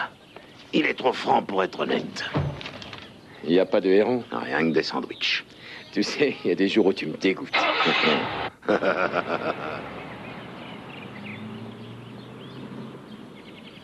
Il y a un interprète avec lui. Pourquoi faire? L'ambassadeur préfère parler dans sa langue natale, question de prestige national. Entendu, va pour le prestige. Bonjour, Président. Oh, Dan, bonjour. Je peux vous voir un instant? Pas tout de suite. Monsieur l'ambassadeur, bienvenue à Washington, en mon nom et au nom Monsieur du peuple des l'ambassadeur États-Unis. Palakwame, Washington Al-Kessam Shab, Américain. Peuple Matabali. Merci. Je commence à en avoir assez. Si vous saviez de quoi je veux vous parler, alors vous venez. Dans un instant. Je vous présente le vice-président des États-Unis, Monsieur Eastman, l'ambassadeur de Matabali. Américain, Mr. Eastman, ma Ishuki Kazi. Anabakov dans la mer Zéland. Oui. Becker et Eastman ont eu une violente altercation devant les photographes de presse. Les photos commencent à arriver en ce moment. L'attaché de presse de Monsieur Fallon a un commentaire? No comment. Entre nous. Les enfants s'amusent. Sally, si je ne te connaissais pas, je dirais que c'est toi qui as concocté ça. À plus tard. Quelle est la gravité de l'incident? C'est peut-être une ouverture inespérée. On réagit comment? Pas de commentaire, blackout, comme on a réagi jusqu'ici. Tu te rétablis loin des affaires politiques. Très bien. Terry, au sujet de ce matin, que se passe-t-il? Pourquoi tu es si agressif tout d'un coup? Sally, si tu descends en ville, on y va. Tu descends en ville? Je vais juste au club de la presse écouter les ragots sur ces photos. Terry, mais qu'est-ce qu'il y a? Ce matin, Emery m'a téléphoné. Harlan Emery du Houston Post? Il semble qu'un homme que nous connaissons va se rendre à Houston pour se documenter sur moi. Un homme que nous connaissons? Qui? Mancuso. Sally, est-ce que Fallon a téléphoné? Qu'est-ce qu'il pense du président et du vice-président? Désolé, pas de commentaire. Est-ce que le président lui a téléphoné? Je ne peux rien dire pour l'instant, je ne vois rien. C'est bavarde aujourd'hui. Pourquoi le FBI s'intéresserait à Terry? Nous n'avons rien à cacher. Sally? Dis-nous au moins, c'est pas mieux. Sally, s'il te plaît. Sally? T'as une idée? Non, non.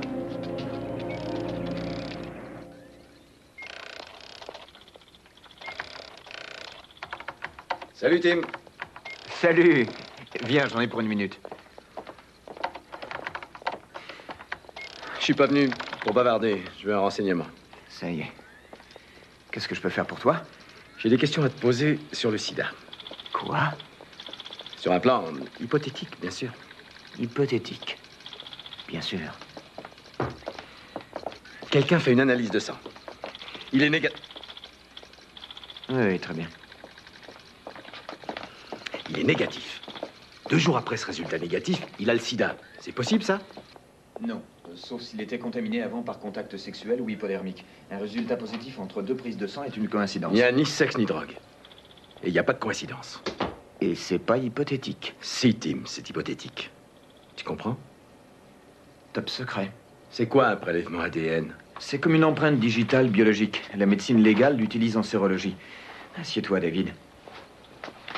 Le test du sida porte sur les anticorps. Le prélèvement ADN peut isoler le virus lui-même, si c'est le virus qu'on cherche. Même dans ce cas, le seul moyen de devenir séropositif en 2 jours, c'est de recevoir une forte dose de virus hautement concentrée, ce qui est difficile à admettre. Qu'est-ce qui te fait dire ça?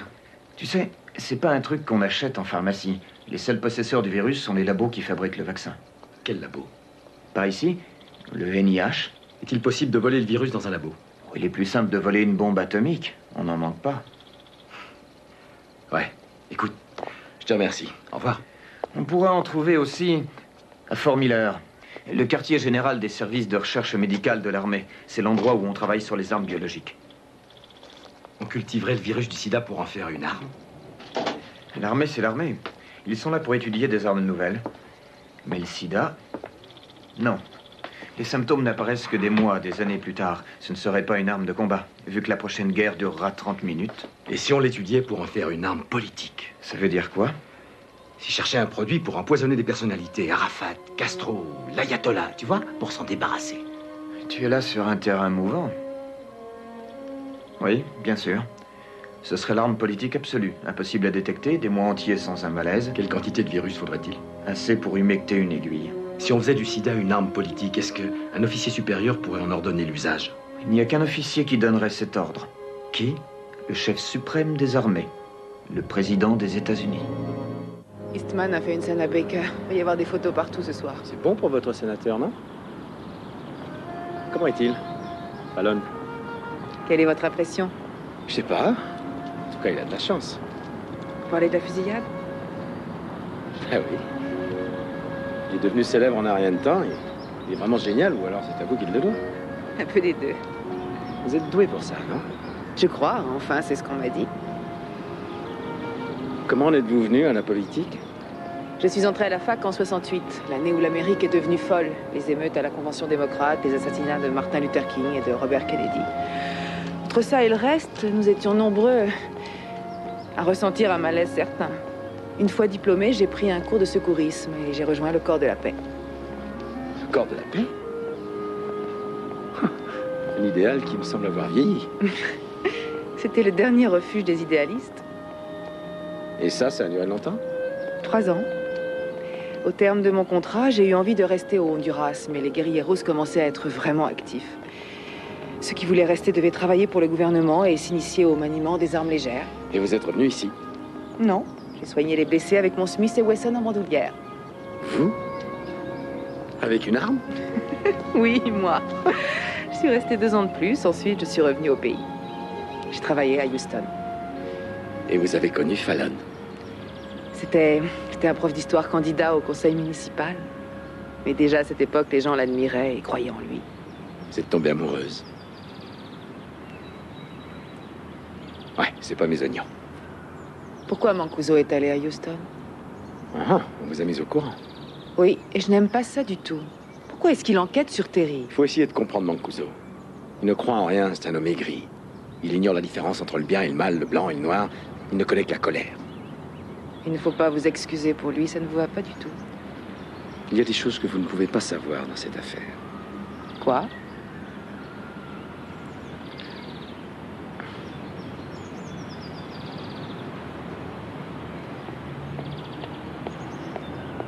Je vais ami avec vous.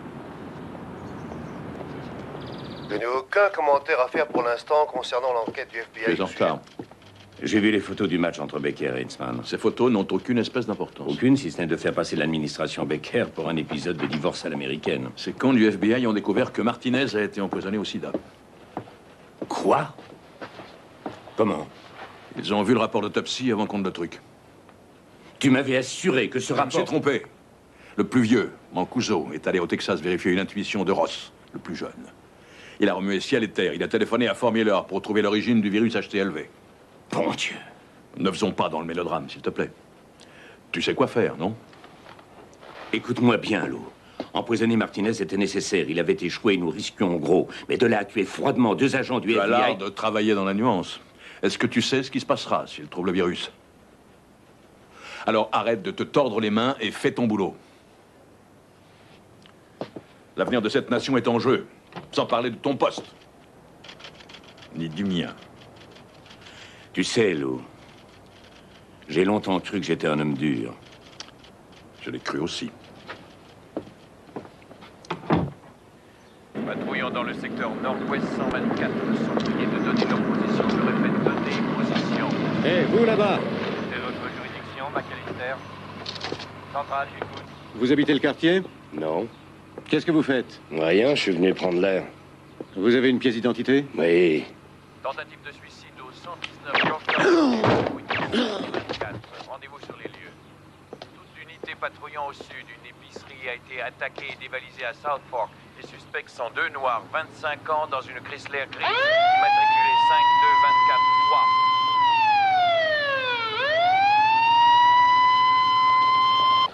Tous ces articles ont été écrits par la même journaliste. C'est exact. Sally Crane est restée ici combien de temps? 2 ou 3 ans. Elle a cessé d'écrire sur Fallon en 1976. Pourquoi? Il nous a abandonnés lâchement au profit de la Pravda de la Maison-Blanche, le Washington Post, pour ne pas le nommer. Elle était si douée que ça? Non, car elle préférait l'écriture au reportage. Je lui ai conseillé un jour de tenter sa chance comme romancière, ou progressive.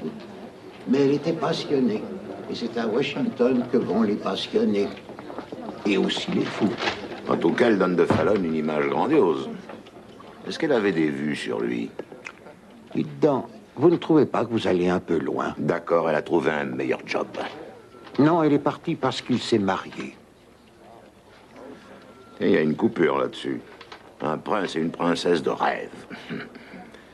La Marie Angélique, semblable à une distante mélodie dans le silence d'un soir d'été, apparut soudain parmi eux. Le rossignol suspendit son chant et toute la lande retint son souffle.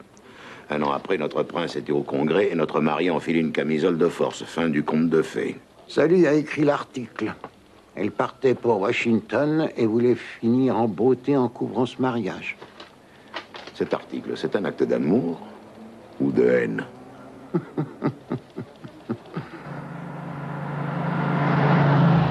Chris, si Terry te le demande, dis-lui que j'étais au club de la presse toute la matinée. D'accord. Mais pourquoi? Je ne voudrais pas qu'il apprenne que le FBI l'a dans le collimateur.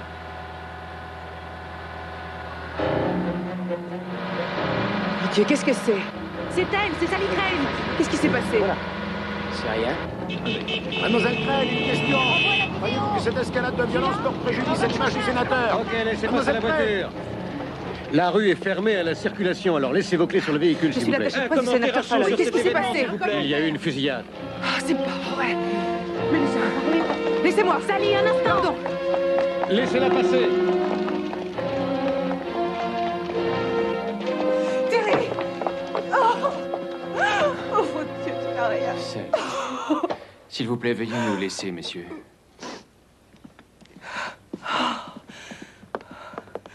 Merci. Sally, tout va bien. Je n'ai rien. J'ai eu si peur. Non. Non, c'est fini, ma petite fée. C'est fini. Apparemment, un fou a abattu 2 agents de police à 2 rues d'ici. Je suis désolée. Je dois avoir une de ces têtes. Non. Tu es délicieuse. Oh, Terry, ne fais pas ça. Terry, non. Je viens de parler à Ramirez. Tu iras à Miami avant ce soir. Tu vas me manquer. Je ne peux pas. Toute cette histoire entre Baker et Hitzman... Non, Sally, tu dois y aller. Il verra que tu es avec le FBI et il n'aura qu'une envie, c'est de coopérer. J'ai tellement de choses à faire ici. Ramirez est vieux. Il est vieux et il a peur. Et comment veux-tu qu'un homme qui t'a connu puisse te résister? Terry, non. S'il te plaît. Terry, je t'en supplie. Mais quelqu'un peut venir, je t'en prie. Terry. Attends. Non. Non, pas comme ça. Terry.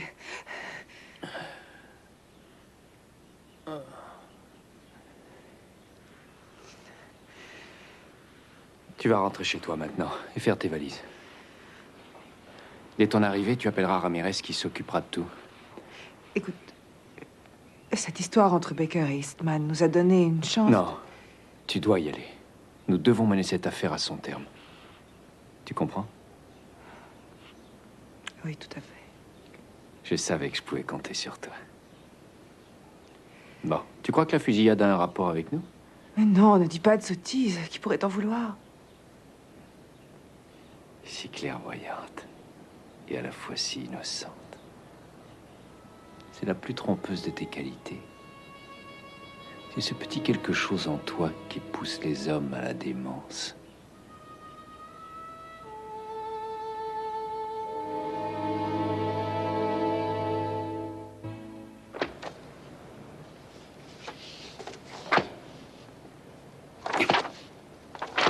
Vous enverrez ces photos au livre des records.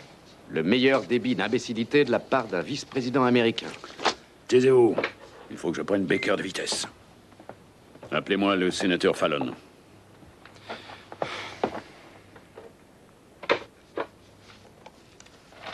Qu'est-ce que vous regardez? Un homme qui se prépare à faire la connerie de sa vie. Il paraît qu'un membre des services secrets s'est fait péter le crâne à l'hôtel Mayfair. Oui, après. Rien du tout.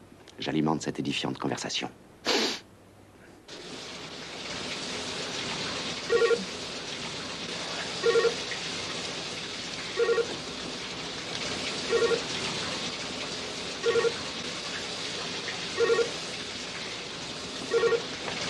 Allô? J'ai besoin de toi, viens. Tu n'as pas le droit de te servir de moi de cette façon. Je suis en route pour Miami C'est et je sais pas Eastman. encore... Qu'est-ce qu'il veut? Il dit qu'il arrive. Fallon, arrêtez vos salamales hypocrites. Je suis en mauvaise passe. Et vous me guettez comme un vautour. On vous fait des courbettes, les journalistes font la queue pour vous servir la soupe, mais la vérité est que vous n'êtes pas à ma hauteur. Et si je n'ai pas réussi à savoir d'où vous sortez, je ne manquerai pas de trouver votre talon d'Achille. Seriez-vous en train de me menacer? Vous n'avez que votre jolie petite gueule, vous savez. Je vais vous dire ce que je sais, monsieur. Je me suis renseigné sur vous. Je sais que vous êtes l'ennemi des magouilles, des combines, que le favoritisme n'est pas votre tasse de thé. Et je sais aussi que vous souhaitez quitter Washington avec une réputation intacte. Je me demande donc pourquoi... Oui, pourquoi vous essayez de m'intimider comme un Al Capone de bas étage? Vous gagnez par accident. Je ne finirai pas ma carrière à cause d'un accident. L'histoire est remplie de ce genre d'accidents. Le destin m'a choisi. L'événement a fait le reste. Mais j'avais l'ambition et surtout j'étais là. J'ai eu la chance de survivre. Vous ne voulez tout de même pas que je m'excuse d'être vivant? Vous savez, Fallon, j'ai une intuition à votre sujet.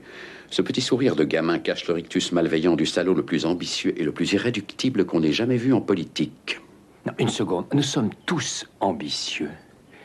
Car nous n'en serions pas arrivés là si nous n'avions pas dans nos viscères cette passion du succès.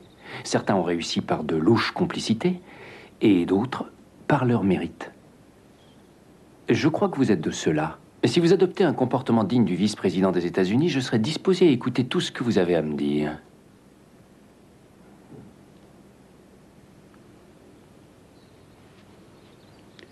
D'accord. Je voudrais un arrangement. Vous et moi, dans 5 jours à la convention de Saint-Louis, on fait équipe. Le président Baker? Baker fait ses valises. Je suis désolé. On n'est pas à vendre.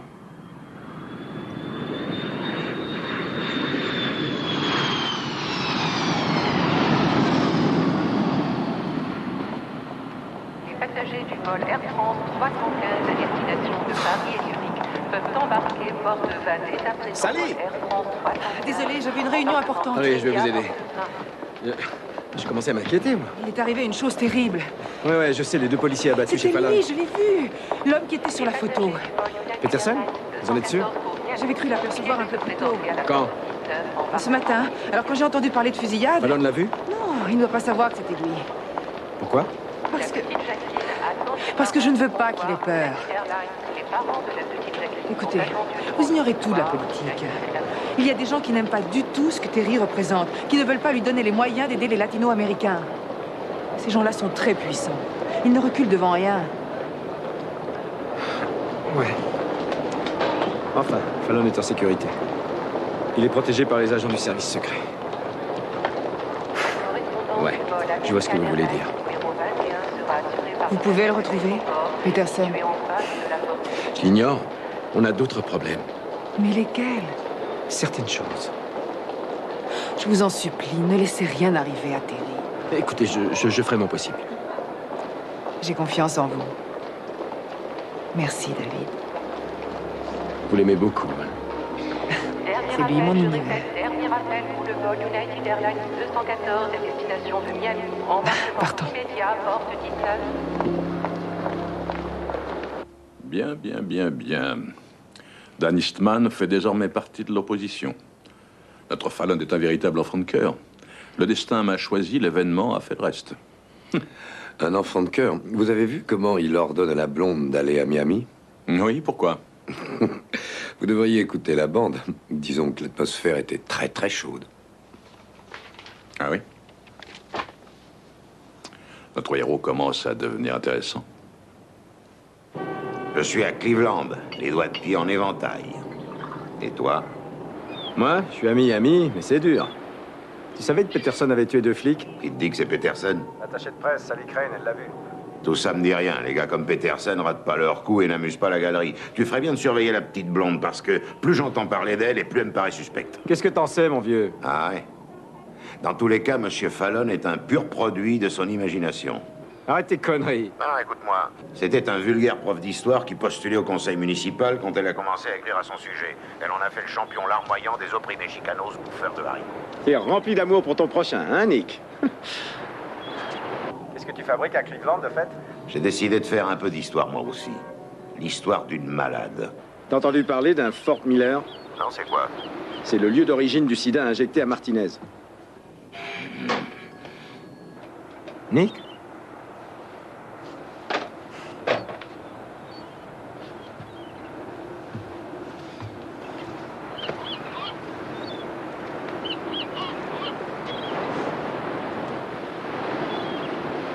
Vous dormez? Pas vraiment, non. Quand voyons-nous Ramirez? Je l'ai contacté, maintenant on attend qu'il rappelle.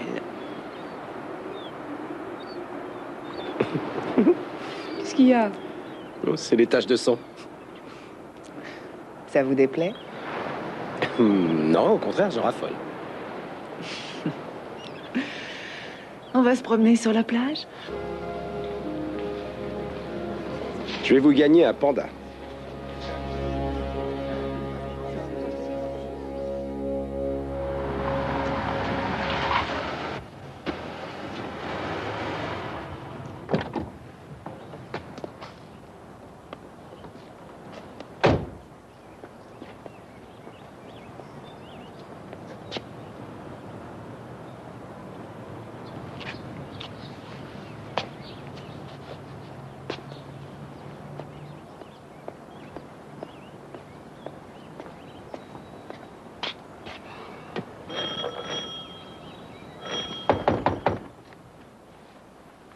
Bonjour, ma sœur.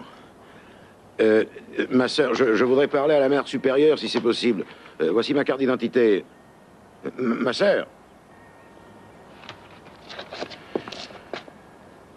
14 à 15 heures. Bon Dieu, quelle ville. Cleveland.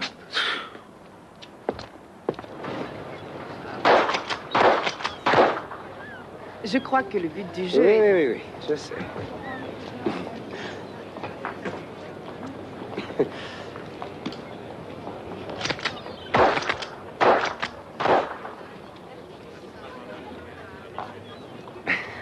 Oui, c'est l'alignement qui est pas terrible. C'est la seule explication rationnelle. Ouais, je suppose que vous feriez mieux. Alors allez-y, s'il vous plaît. Voilà, mademoiselle. On arme la carabine comme ça, d'accord? Clac, clac. Voilà, ça ira. Je crois, oui.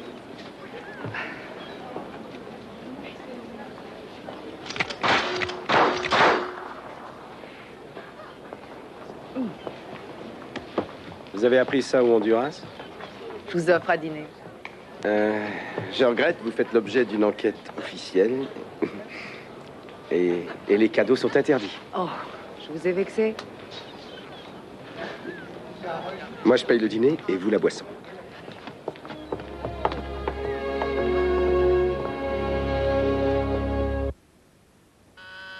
Oui? C'est Monsieur Brenner. Sur quelle ligne? Il est ici, monsieur.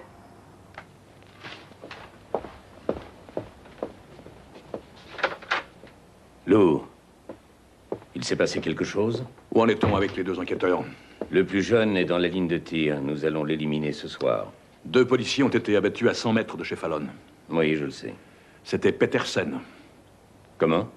Les 2 FBI ont un témoignage formel.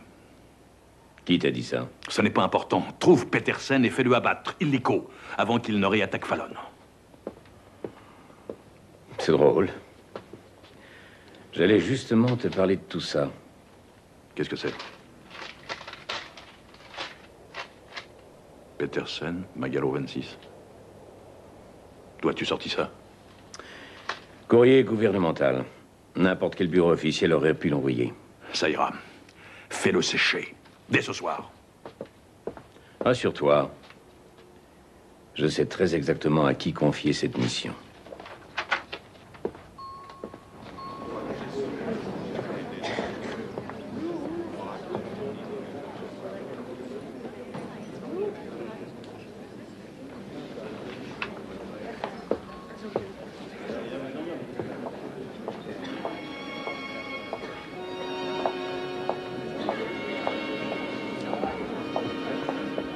Bravo. Vous êtes la beauté même, madame. Oui, monsieur, qu'est-ce que vous prendrez? Pourquoi enquête-t-il sur Terry à Houston, alors? Il n'est plus à Houston, il est à Cleveland. Nous prendrons les tourteaux et la dorade royale. Bien, monsieur. Et comme vin? Ah, je laisse le choix à madame. Oh non, vous étiez si bien parti.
Arrête de t'amuser ou je te tuerai moi-même.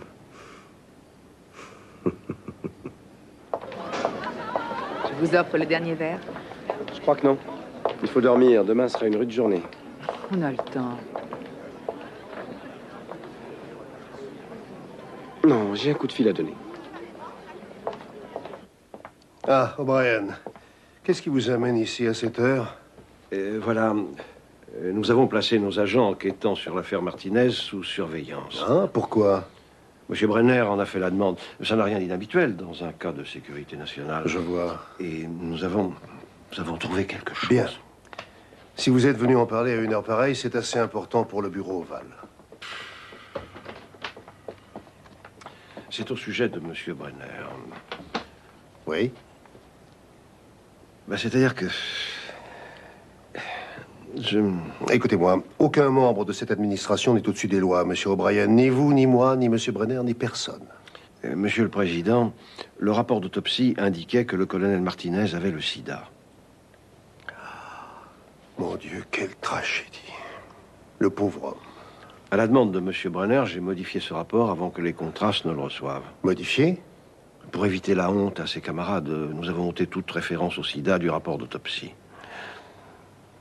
Ah oui. Oui, effectivement. Il s'agit d'une faute grave, en effet, mais je crois qu'il y a plusieurs facteurs à considérer. Le colonel Martinez a fait beaucoup pour son peuple et la question est de savoir s'il faut laisser leur martyr aux combattants de la liberté ou si l'histoire détient le monopole de la vérité. C'est vrai. C'est ce que je me suis dit. Et puis ce soir, mes agents ont intercepté une conversation entre les deux enquêteurs. L'agent Ross a dit... Tu as entendu parler d'un Fort Miller? L'agent Mancuso a répondu non, c'est quoi? Et Ross a dit c'est le lieu d'origine du virus du sida injecté à Martinez. Ce sur quoi Mancuso a raccroché sans rien dire. Vous dites que des éléments incontrôlés ont inoculé à Martinez le virus du sida? L'injection a pu se produire lors de la prise de sang au centre Walter Reed. Quand nos agents ont voulu interroger le médecin, ils l'ont trouvé mort, ainsi que sa femme et la personne qui faisait le ménage. Assassiné? Exécuté. Mais nom de Dieu, mais qu'est-ce que c'est que cette histoire? Selon vous, la directive de M. Brenner concernant le rapport d'autopsie serait à rattacher à cette conversation téléphonique? Pas nécessairement, non. Mais croyez-vous qu'il y a un rapport? Mais je n'ai aucun moyen de savoir ça. Nom de Dieu, qu'est-ce que vous en pensez? Monsieur le Président, vous me posez une question dont j'ignore la réponse. D'accord. Mais ne parlez de ceci à personne. À personne.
Bouge pas ou t'es mort. J'ai dit bouge pas. Main sur la tête. Allez.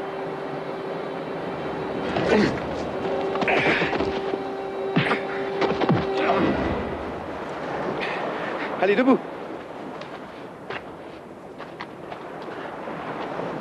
Allez, là, on se calme. Pourquoi vous me suivez? Eh, mais je vous ai rien demandé. Non, attendez, je vais tout vous dire. Votre portefeuille. Et tout de suite, votre portefeuille. Qu'est-ce que... Woodville, FBI. Qui dirige votre secteur? Lucas, Willie Lucas. C'est quoi son surnom? Dites-le-moi. Wilfred.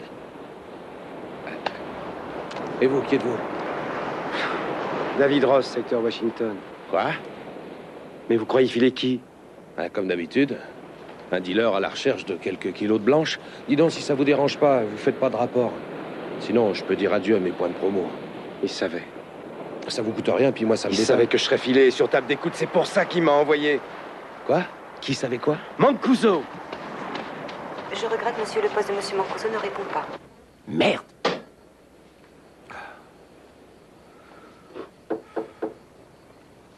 J'arrive. Entrez. Bonsoir. Je vous ai entendu rentrer. Et qu'est-ce que c'est? Vous êtes blessé? J'en sais rien. Dites-moi ce qu'il y a. Sommes-nous en danger? Non. Nous sommes suivis. Par qui? Par le FBI. Ça arrive dans les affaires de sécurité nationale. Écoutez, Sally, dans cette affaire, il y a des choses dont je n'ai pas le droit de parler. Quelle chose? Je ne peux pas en parler. Je dois rien dire. Je suis désolée. Vous gagnez.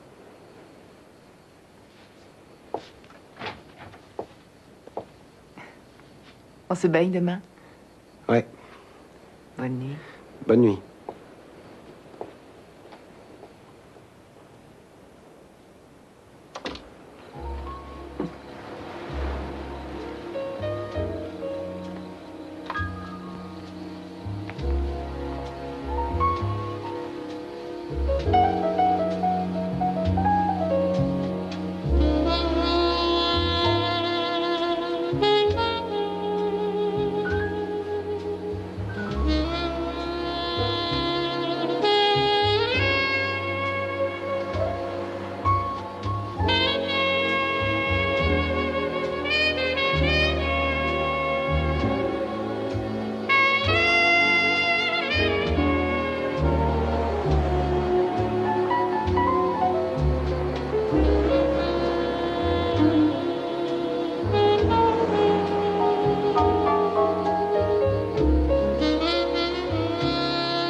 Oui.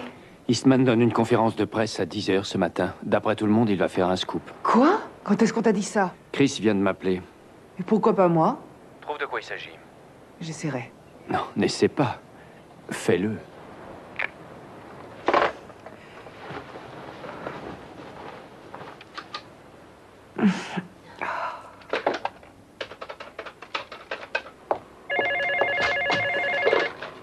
Oui? Stevie, c'est Sally. Salut, ma puce. Je pensais justement à toi. Comment tu te portes?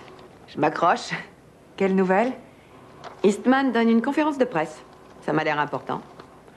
Un désistement spectaculaire? Ouais, à moins qu'il ne veuille faire l'inverse. Comment ça? Il serait fichu de se présenter seul. C'est impossible. Non, détrompe-toi. Un pays qui a mis l'homme sur la Lune peut mettre un clown à la Maison-Blanche.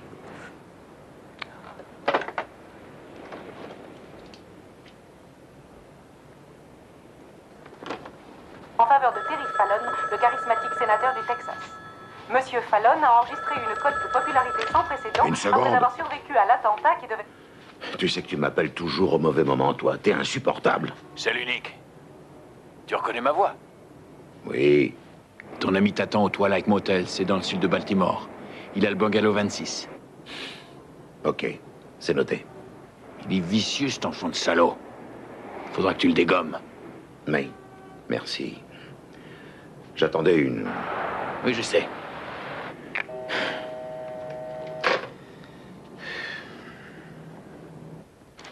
Mesdames et messieurs, monsieur le vice-président des États-Unis.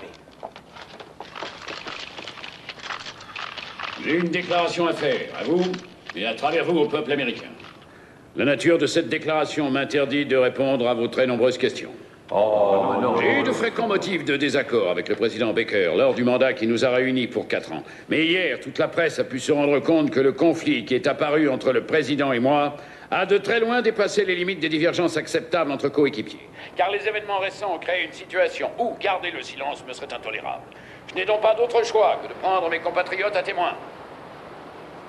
J'envoie aujourd'hui une lettre ouverte à monsieur Charles McDonald, président de la Chambre des représentants, pour exiger de lui... Adieu, monsieur Eastman. Monsieur Byrd, la convocation d'une commission d'enquête spéciale afin de trouver les auteurs de l'assassinat du colonel Octavio Martinez. Et en parallèle de cette enquête, je mets en demeure le Congrès de tirer au clair l'attitude pusillanime, la négligence et la scandaleuse immoralité dont l'administration Baker entière a fait preuve en entravant cette enquête criminelle. Selon ce document officiel, qui est un courrier interne du FBI, seulement 2 agents. 2 agents ont été désignés pour une enquête qui en aurait mobilisé 200 en des circonstances normales. J'ai également en ma possession la preuve irréfutable qu'un agent des services secrets des États-Unis a reçu une balle dans la tête parce qu'il recueillait des informations susceptibles de conduire à l'arrestation du meurtrier du colonel Martinez. Cet homme, Stephen Philip Thomas, a été abattu alors qu'il traquait l'assassin du colonel Martinez. Et la police municipale de Washington enquête sur son décès comme s'il s'agissait d'un cambriolage de pure routine qui aurait mal tourné. En conséquence, je somme le Congrès d'agir là où le président n'a rien fait. J'ai la conviction que notre pays, et ceux qui sont à sa tête, doivent placer la loi au-dessus de la politique. Le meurtrier du colonel Martinez doit être identifié et traîné devant la justice. En ce qui me concerne, je pousserai cette enquête, même si elle mène au tréfonds du pouvoir absolu. Ce sera tout. Anarchie à Washington, tout de suite après la pub.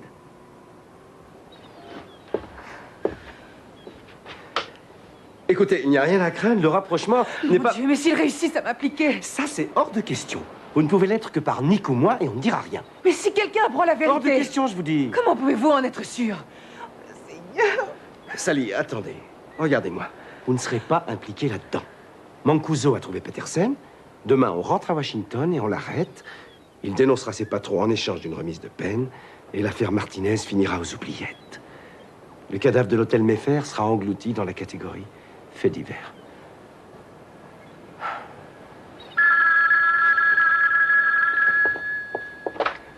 Allô? Qu'est-ce que tu penses de tout ça? Ah, c'est toi. Ben, c'est excellent, on a de la chance. Pourquoi? Parce qu'Eastman a passé le point de non-retour avec le président. Il vient de l'accuser de faire obstruction à la justice. Si le FBI trouve l'assassin, le vice-président quittera Washington sous les colibets. Qu'est-ce qui te fait croire qu'ils le trouveront? Ce n'est pas impossible. Et s'il ne le trouve pas, Baker sera quand même hors course. Le vice-président, le méchant Judas, la convention réclamera un sauveur à corps et à cri. Et toi, tu les mettras dans ta poche. Ah oui. D'accord. Alors, à plus tard.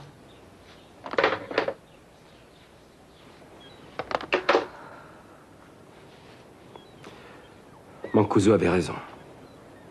Fallon est le produit de votre imagination. C'est une marionnette dont vous tirez les ficelles. C'est un homme qui est appelé à régner. Un homme qui tombe à point nommé. Je veux qu'il devienne président. Aide-moi. Je t'en prie.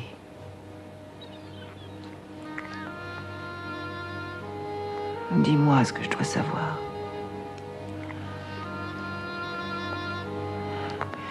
Dis-moi ce que cache l'assassinat du colonel Martinez. Non. Dis-moi. Martinez a été empoisonné. Empoisonné? On lui a inoculé le virus du sida. Qui? La Maison Blanche.